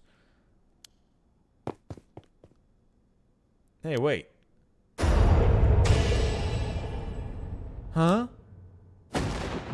A curse? Why? It can't be. Neil, I'm sorry. Yeah, I didn't activate it and it still just fucking wiped her. Okay.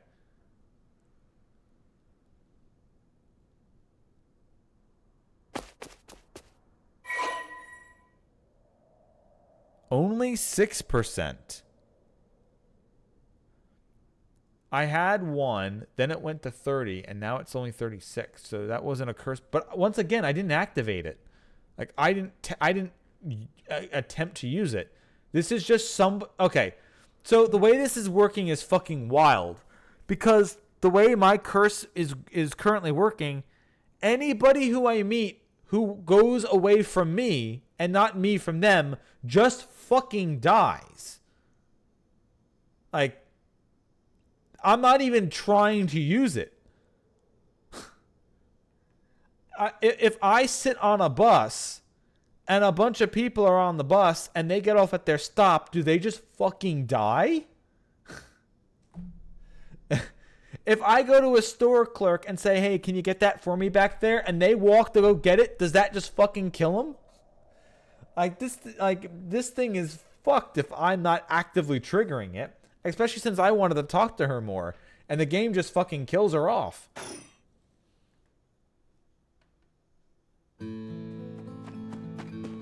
I killed her. Yes, I got a curse bearer. This is working. I just have to keep it up. How many more do I need? 1, 2?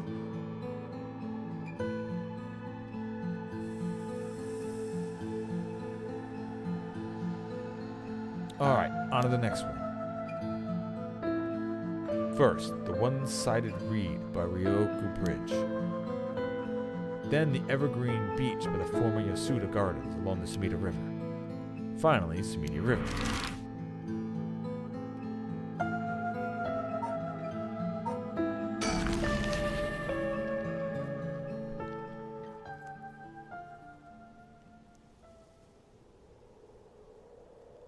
The former Yasuda Gardens.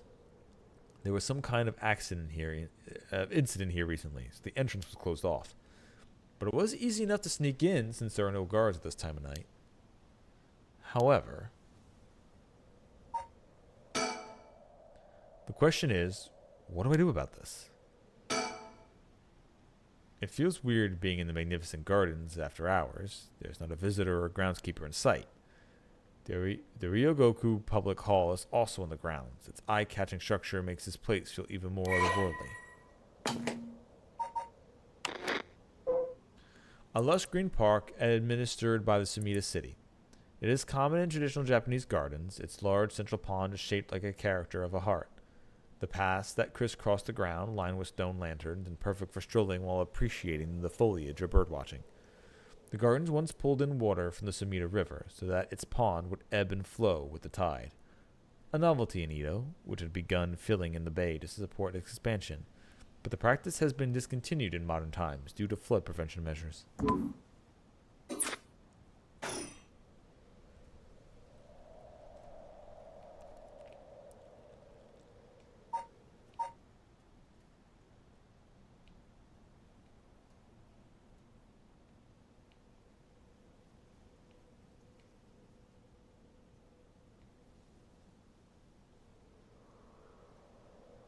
Uh-oh.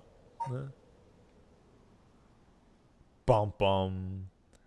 So, have you decided what you're going to do with your... Oh, so precious.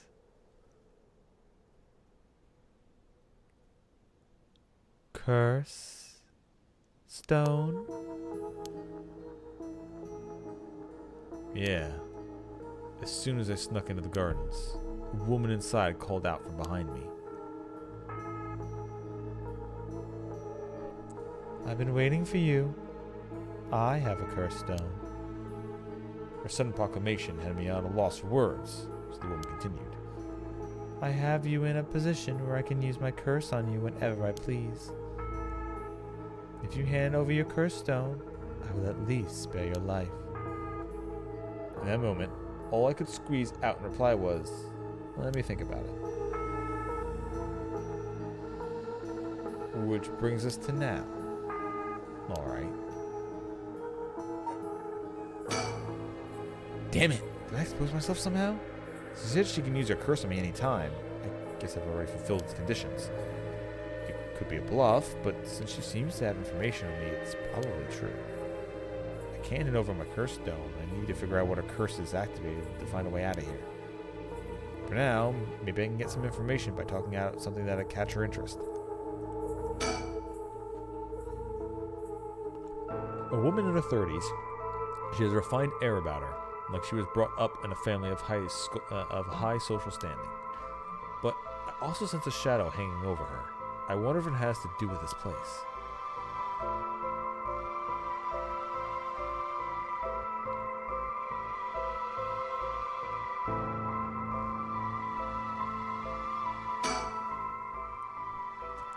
Don't tell me you still haven't made up your mind. Such an indecisive man. Wait, I might hand over my curse stone, depending on certain things. Will you hear me out for a moment? Sure. Go on.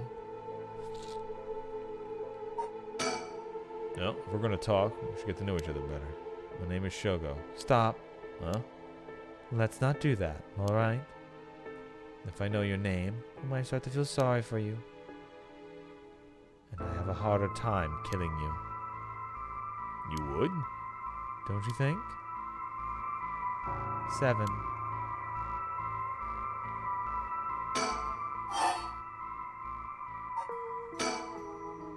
If you take my curse stone, what are you going to do with it? With your curse stone? It's brimming with soul dregs, isn't it? It's already killed so many, no. How does she know how so much? I like to avoid such crude methods myself. 6. Alright, she's counting down to when she's gonna kill me. What conditions have I fulfilled since the moment I stepped foot here? Something I'm still doing even now. Think, what could it be? Maybe something I have on me? I suddenly stripped naked on the spot. I just might be able to avoid her curse. No, that would just take too long. She'd probably kill me before I even got my shirt off. Plus, I look like a creep.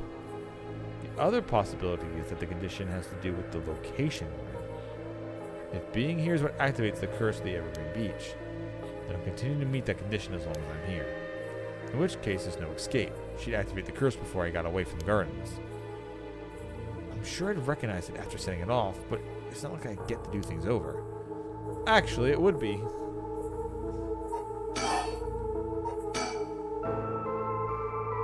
The 100-yen lighter that saved my life. It still has a tiny bit of fuel left.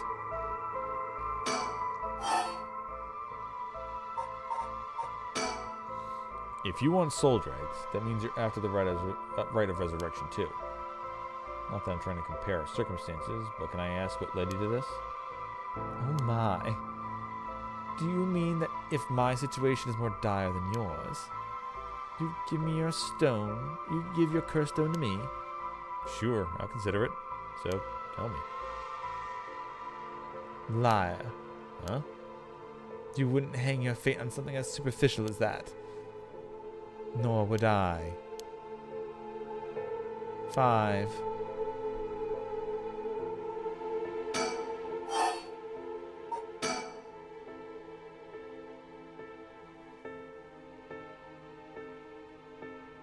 My son. Huh? He'd be in 6th grade now. If he were still alive? Ah. When I'm one of the big kids, I'll help look after the 1st and 2nd graders, he'd say. He'd always had a strong sense of justice and responsibility. He wouldn't stand by when we saw other kids being bullied. He'd defend them, even if he was no match for the bully himself. He'd often come home in tears, but only because he was sad that he wasn't strong enough to save others. He wanted to be a policeman when he grew up. Okay, I get it. I've heard enough. Oh, that's enough for you? Yeah. Hearing such a sad story just makes me all the more sorry that I haven't changed my mind. Ha! I see. So even after what I told you. 4.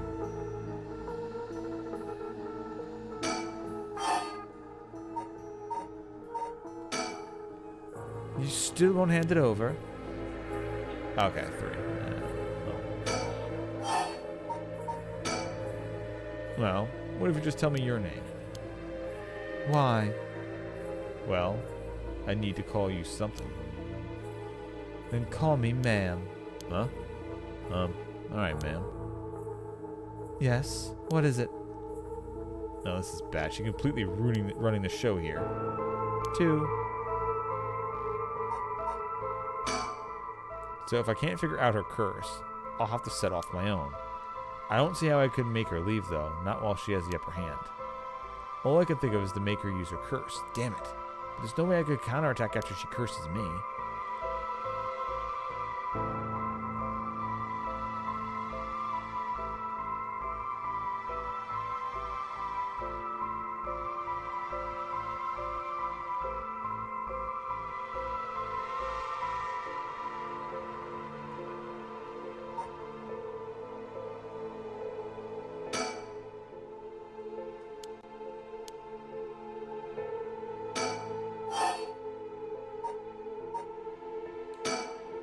I've had enough. 2 curse bearers. Shouldn't be carrying on like this. 1. Can you take the soul dregs from out the curse bearer stones and add them to your own? Who knows? But you have to admit, it's worth trying. So basically, you want soul dregs, but you steal the ones others have gathered because you don't want to get your own hands dirty? You're half right, but half wrong, too. I don't mind getting my hands dirty. I just want to end this with as little trouble as possible. Understand? 0. Such a shame. What? This is the end for you. Farewell. No! Ah! Fire! Fire, it's so hot it burns! Fire? Fire? Ah, of course, that's what it was! Ah! God damn it, you must have been following me! But it's... Already? Too late.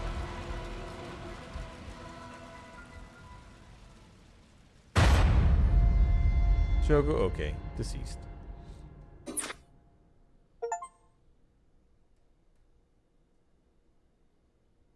My port, you seem to have arrived at a less than favorable result. It was not all in vain, however, as you finally realize how the curse is activated.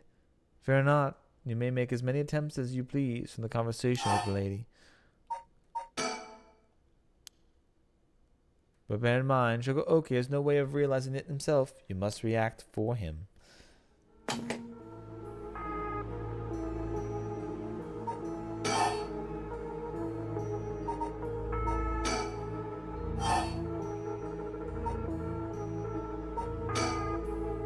Huh?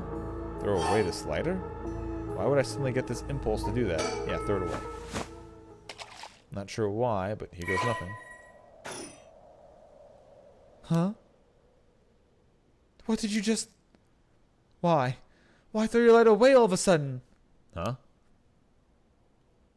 Oh, well, I just kind of felt like it. How? Why is she losing it all of a sudden? Could that lighter have been what fulfilled the condition of her curse? But why? How did I... How could you?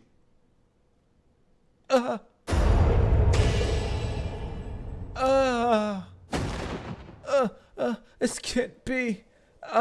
My shoot Ichi.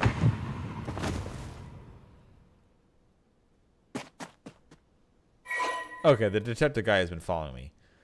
The cursed stone with the whisper canal has... Oh, okay. It's not how much it has in total. So I gained 1% from the first guy, then 30, then 36, now 25. So we're almost full. However, the detective guy is obviously following me still. The flamboyant one.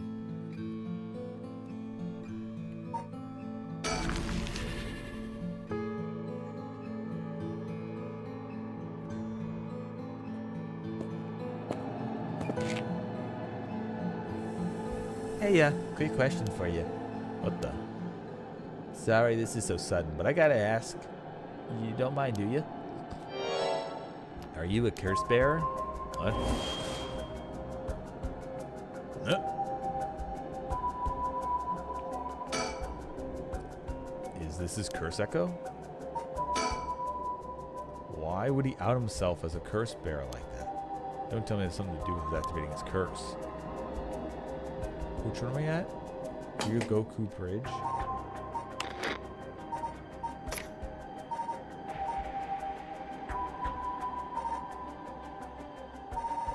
It's not the clapper one. This is the one-sided read one, right?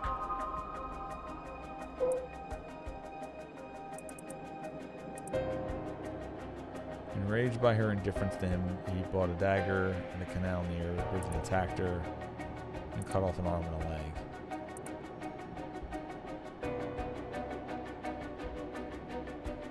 He persistently chased after her to win her heart over and over again. Okay.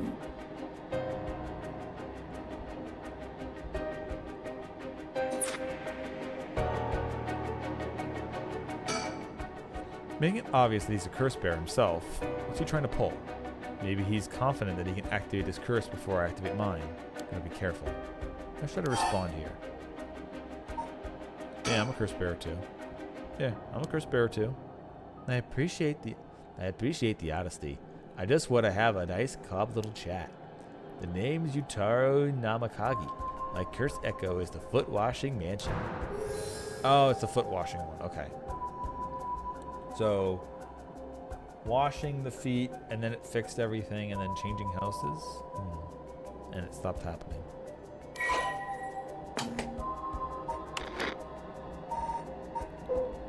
The young man encountered in Ryogoku Bridge. He didn't hide the fact that he was a curse bearer. Chat? Well, I'm not going with the curse first and ask questions later just because we're both curse bearers. I got a little more class than that. I hope you're smart enough to extend me the same courtesy. Sure. Fine. Chat away. Thank you. Good to know I'm dealing with someone reasonable.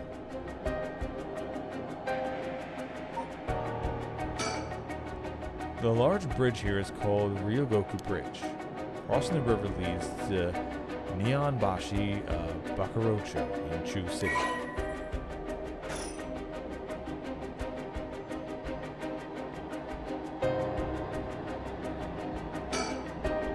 The canal where the one-sided reed grew is supposed to be around here somewhere, but now there's no trace left of it.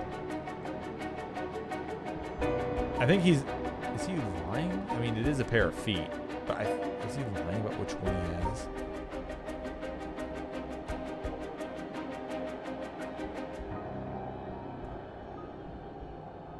Aha.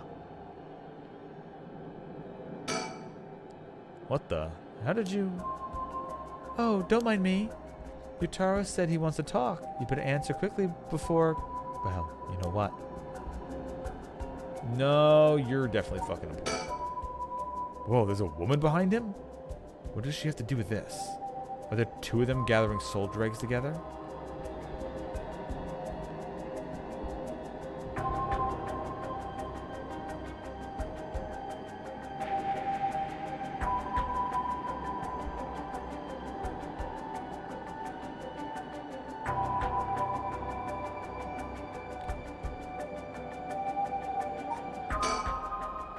Chat between two curse bearers. What are you trying to pull? Alright, let's talk. What do you want?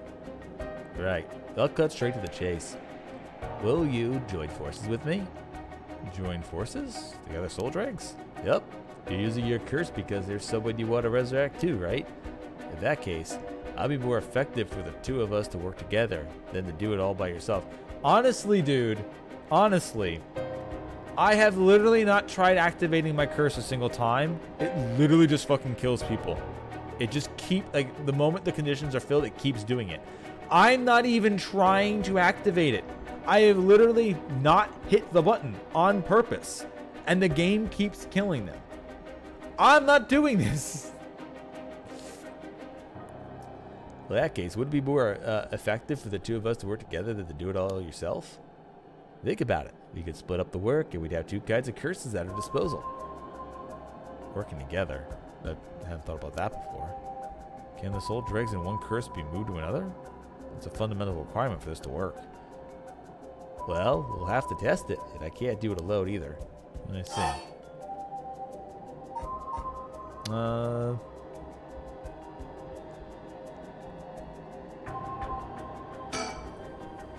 Alright then. If working together helps us both get what we want, then maybe it's not a bad idea. Thanks. Glad to be dealing with someone who can think things through rationally. But there's something I need to know in advance. Tell me, how many soul dregs do you have right now? Right. I have some, of course. I am more than competent after all. I'm asking you how many. I bet 1%, but don't worry about it. My curse is so easy to activate, I'll have plenty of no time. I bet you haven't managed to get any of your own, have you? I'm at 92%. What? Say what? That's the amount of soul dregs I have in my curse stone right now. What? Wait, are you serious? You're not even close to being on my level. I'll keep gathering soul dregs on my own. Let's forget all this joining forces business. You gotta be kidding me. Huh. I call your bluff. Don't think you could scare me off so easily. I see. That's too bad.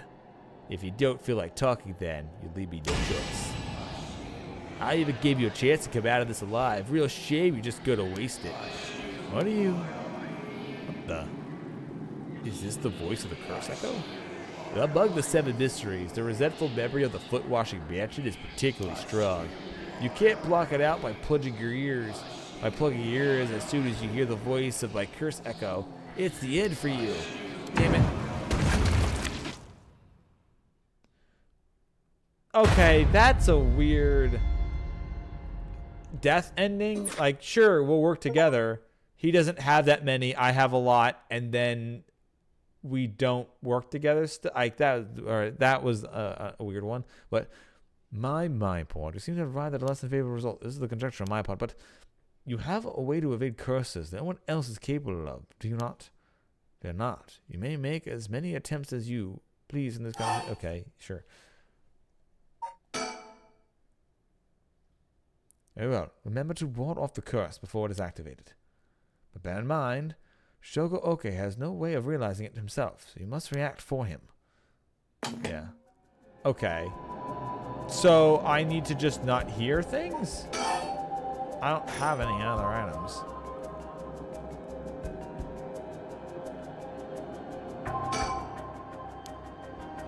Also, who the fuck is she?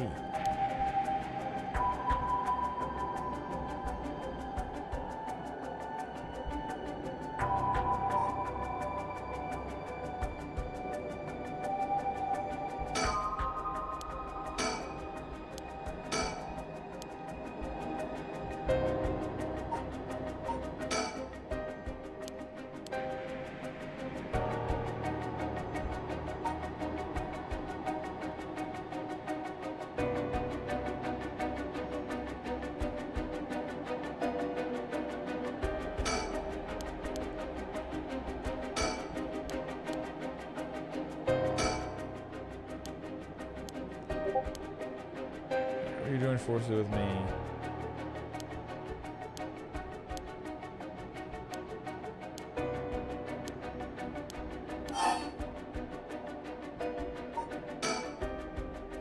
Sorry, but there's no way I can accept your offer until I know that. Who's to say you won't run away while we're in the middle of testing? Well, you're just gonna have to trust me. Or do you think you can collect the ball yourself? I'm at 92%. Say what? That's the amount of soul dregs I have in my curse stone right now. What? Wait, you're serious? You're not even close to being on my level. I'll just keep gathering soul dregs. You gotta be kidding me. I call your bluff, and then he kills me. Okay. One of the 7 mysteries, the resentful memory of the foot washing man is particularly strong. You can't block it out by plugging your ears. As soon as you hear the voice of my curse echo, it's the end for you.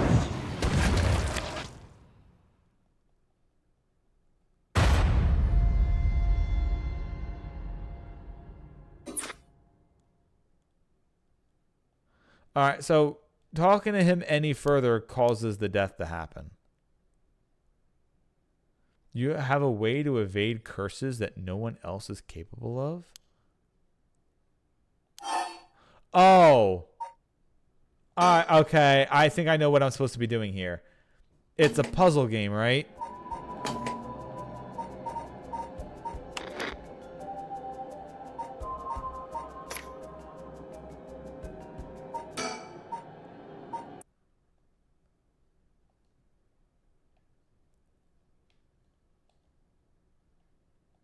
Yeah, okay.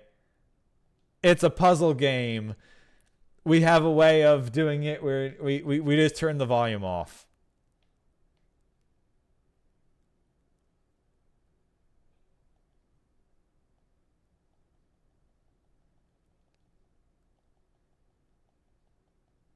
That's why working together and not working together both work. Okay.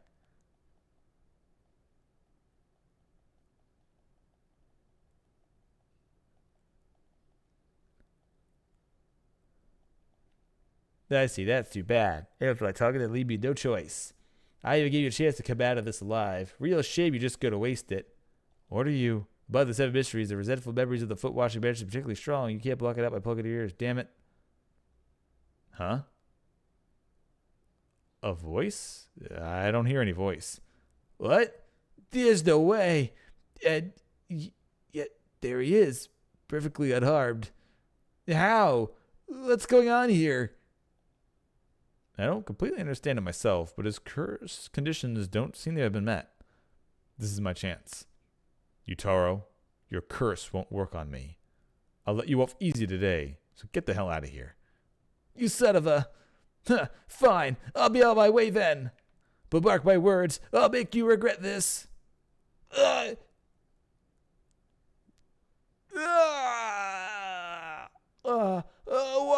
How is this?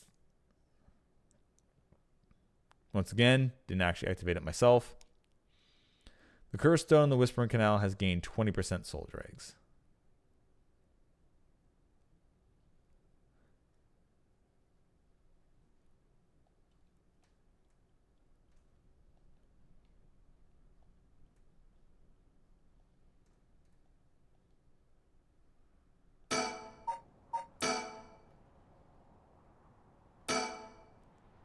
Yeah, there was definitely a reason why in the tutorial they mentioned the volume thing, like explicitly mentioned that you can change the voice volume. Thank God. And now I've gotten the last of the soul drugs I need. Was that just coincidence? He wasn't able to activate his curse for some reason. Things are going well. Luck must be on my side. Oh, I should check my curse stone. I should have gained a lot by now. What the? Ah!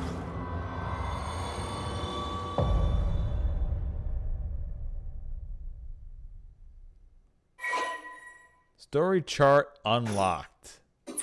Hey, okay, now we're hitting visual novel bullshit. We have a story chart! Yay! Pardon the interruption, but I'd like to take this chance and tell you about the story chart. This is a screen which will appear when you open the story chart. From here, not only can you see the overall structure of the curse. Alright, that's probably why it wouldn't let me actually activate my curse and it activated automatically for me. It wanted me to get to this end of the story beat, and then it opens up doing the story chart. So you can hit all the different beats of killing them, not killing them, probably, and yeah, okay. From here on, not only can you see the overall structure of the current story, you can also progress along different branching routes by playing past stories over again. You could call this exactly the power that Shogo Oki had sought after. Normally, you would have been able to use the story chart feature freely. However, due to certain circumstances, it has been locked until now. From here on, you will return to the story chart from time to time and breaks in the story. At those times, you will choose for yourself what story you'd wish to continue next. By the way, should you use the story chart to replay a past event, do you know what you must do and where? Of course you do. After all, you have gotten this far. What trigger did Yoko Fukunaga set off that led her dying the way she did? You've come this far several times, so I have every confidence you will be alright. As long as you make sure not to do that thing. However, like with the lighter and the voice earlier, Shogo Oke has no way of knowing that himself. On that note, I am curious. Have you determined how many people Shogo Oke has killed with his curse?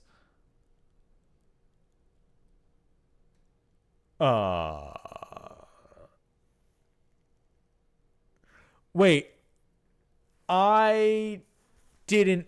Okay. So my guess is I never activated my curse. I'm pretty sure I chose the route where I never hit the button. So I didn't kill anybody.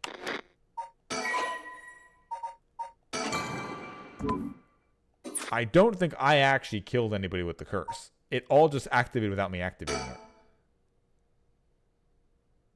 it. I see. So that is your understanding of things, yeah. I didn't kill anybody using the curse. The curse is just activating. As it turns out, the correct answer is...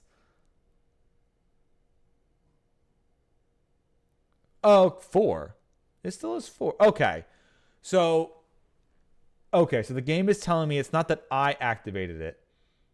It's still saying that I killed 4 with my curse, but I killed more than that. So some people didn't. So is it just saying that what's her name didn't die from my curse, but the guy who ran away at the beginning?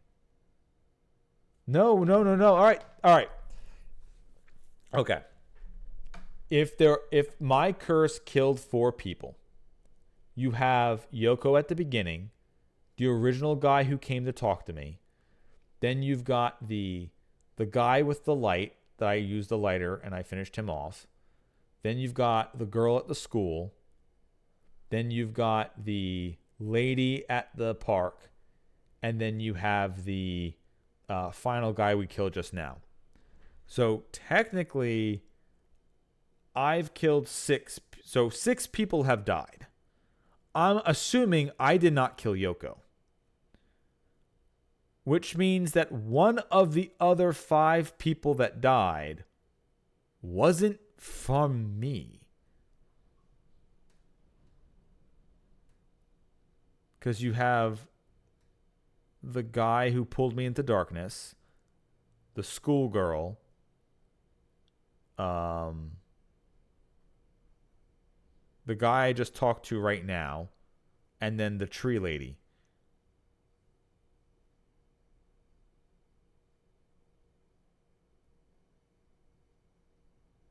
And then you've got the guy. Wait. Yeah, then you've got the guy who walked away. So maybe I didn't kill the guy at the very beginning. Either I didn't kill the guy who walked away and I got 1% from, or one of the other 4 people who I got soul dregs for wasn't me. But I still got the soul dregs.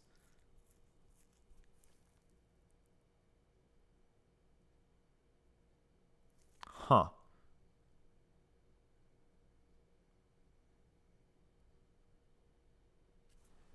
Interesting. Well, that is all. Please continue the story at your leisure from the story chart screen.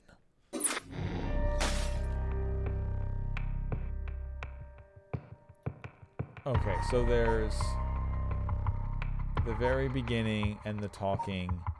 So there's a route. So she assumably saw something scary and tried to run away from me, and that's what killed her.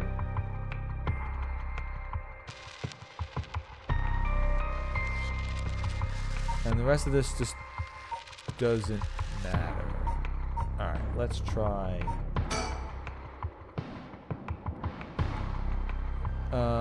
He's interested in the occult, starts to grow and learns more about it from Yoko. So, did I do anything that caused the death to happen, or should I just, like, keep talking to her?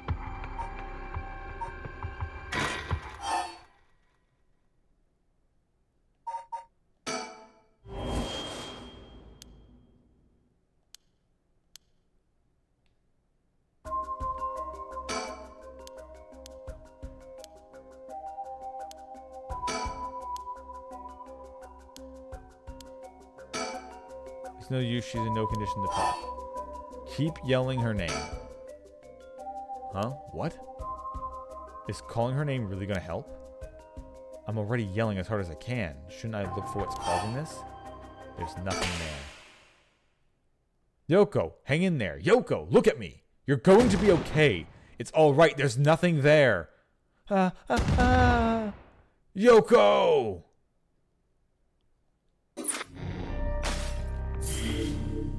Yeah, there we go. Okay.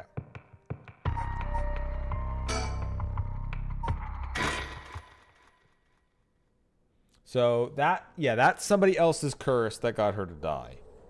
I assume. I got her. She was constantly looking at it, and that's what got her to die. So I guess getting her to not look at it saved her. Huh? Or was she trying to run away from me when it killed her? Because she was trying to run away from whatever it was. Once again, I don't think it was my curse at all. Huh? Oh, good, you're awake. What? Are you okay?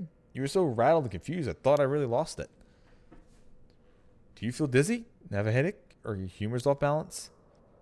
What? What did you say? I think I've heard that before. You're the one who said it earlier. Oh, right. That might have been it. My humors were off balance. What, back there? You ended up like that because of your humors? Yeah, I've heard that at this age, your humors begin a little bit off. Even being a little bit off can be fatal. I'm glad you're back to normal now. Yeah, I'm sorry. I didn't mean to cause you much trouble. But I really don't remember what happened. Sounds like what happened to me. Maybe this place is dangerous somehow. Yeah, I was going to die. My character was going to be killed by whatever this was, but me taking control of him as a player saved him. What? Are you backing out? Yeah, it just doesn't feel safe to me, and I'm worried about you. Let's call it off today's investigation. Come on, I just started feeling back to normal too. Nope, not happening. Go home. I'll even pay your cab fare, okay? I ended up having to force a still protesting Yoko into a taxi. Even then, she still wouldn't stop complaining. So to placate her, I promised I'd search the park on my own for a little while longer.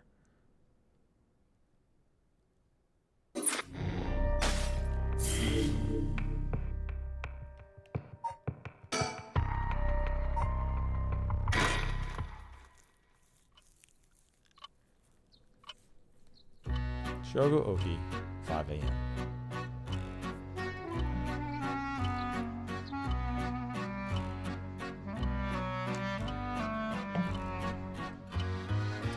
In further news,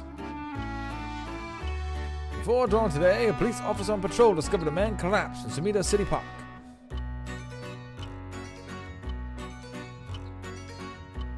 The man is taken to the hospital, but his death was confirmed shortly after. Investigations are still underway, but police suspect a connection to the other unexplained deaths found in the area at around the same time.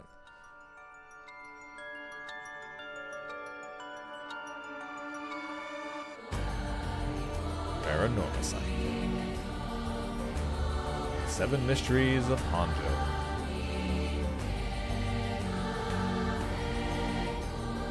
Okay, this is the I assume post introduction. This is your credits rolling. Now the game begins.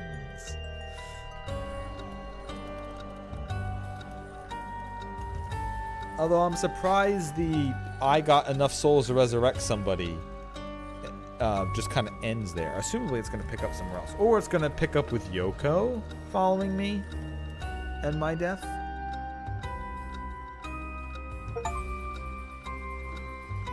Yep, to complete the prologue. Yep. Well done in your efforts so far. This brings Shogo Oki's story to a close. But this is not the end. Far from it. In fact, this is where the story finally begins. The routes of the 3 protagonists have now been unlocked. Oh, these people. Okay. Haruhi Shigima, a woman who lost her son when he was kidnapped and murdered. Tetsuo Tetsuami, the chief inspector of the 1st Investigative Division, who has looked into the death of an officer in the line of duty. Yako Yakuzaki, a high school girl who wants to bring her friend back from the dead. A girl who died of suspicious suicide. Each of them is burdened with circumstances that leave them no choice but to seek the right of resurrection. Following these 3 storylines will reveal the full nature of all that occurring. With that, please enjoy the continuation of this tale.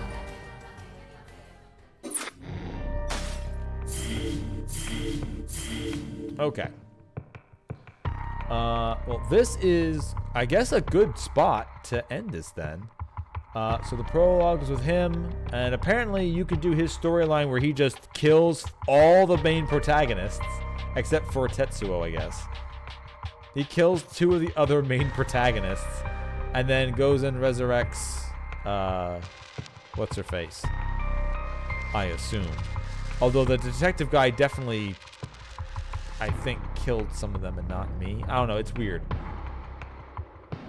Saying that my curse killed 4, but 6 people died, but I got dregs from 5 kills. So I don't know how that one works. I guess we'll figure it out while we're doing this timeline. But anyway, this is the good opening. That was the prologue for this game. This is one of the ones I wanted to do for spooky season, and it kind of fits into what I'm looking for. So yeah, I'll be continuing this along with the other 3 games I currently have. Cultic is probably won't end up being a full stream anyway, but I'll keep squeezing it in places here and there. I, of course, also have a few other games to do with World of Darkness. I'm also currently doing The Beast Within, which is it has a werewolf theme. I don't know if it's going to get spookier. It might, but it's a nice little FMV game.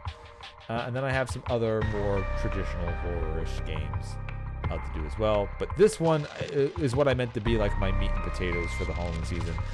It seemed pretty on theme. Anyway, thank you all for watching. I'll be back again tomorrow with one of them. This one, Cultic, or the other one. I don't know. Maybe it won't be as late as today. Maybe it will be as late as today. I think it might be as late as today, depending on what I do. Either that or it'll be earlier in the day. But I think I'm going to keep it late. Anyway, thank you all for watching. I'll be back again tomorrow.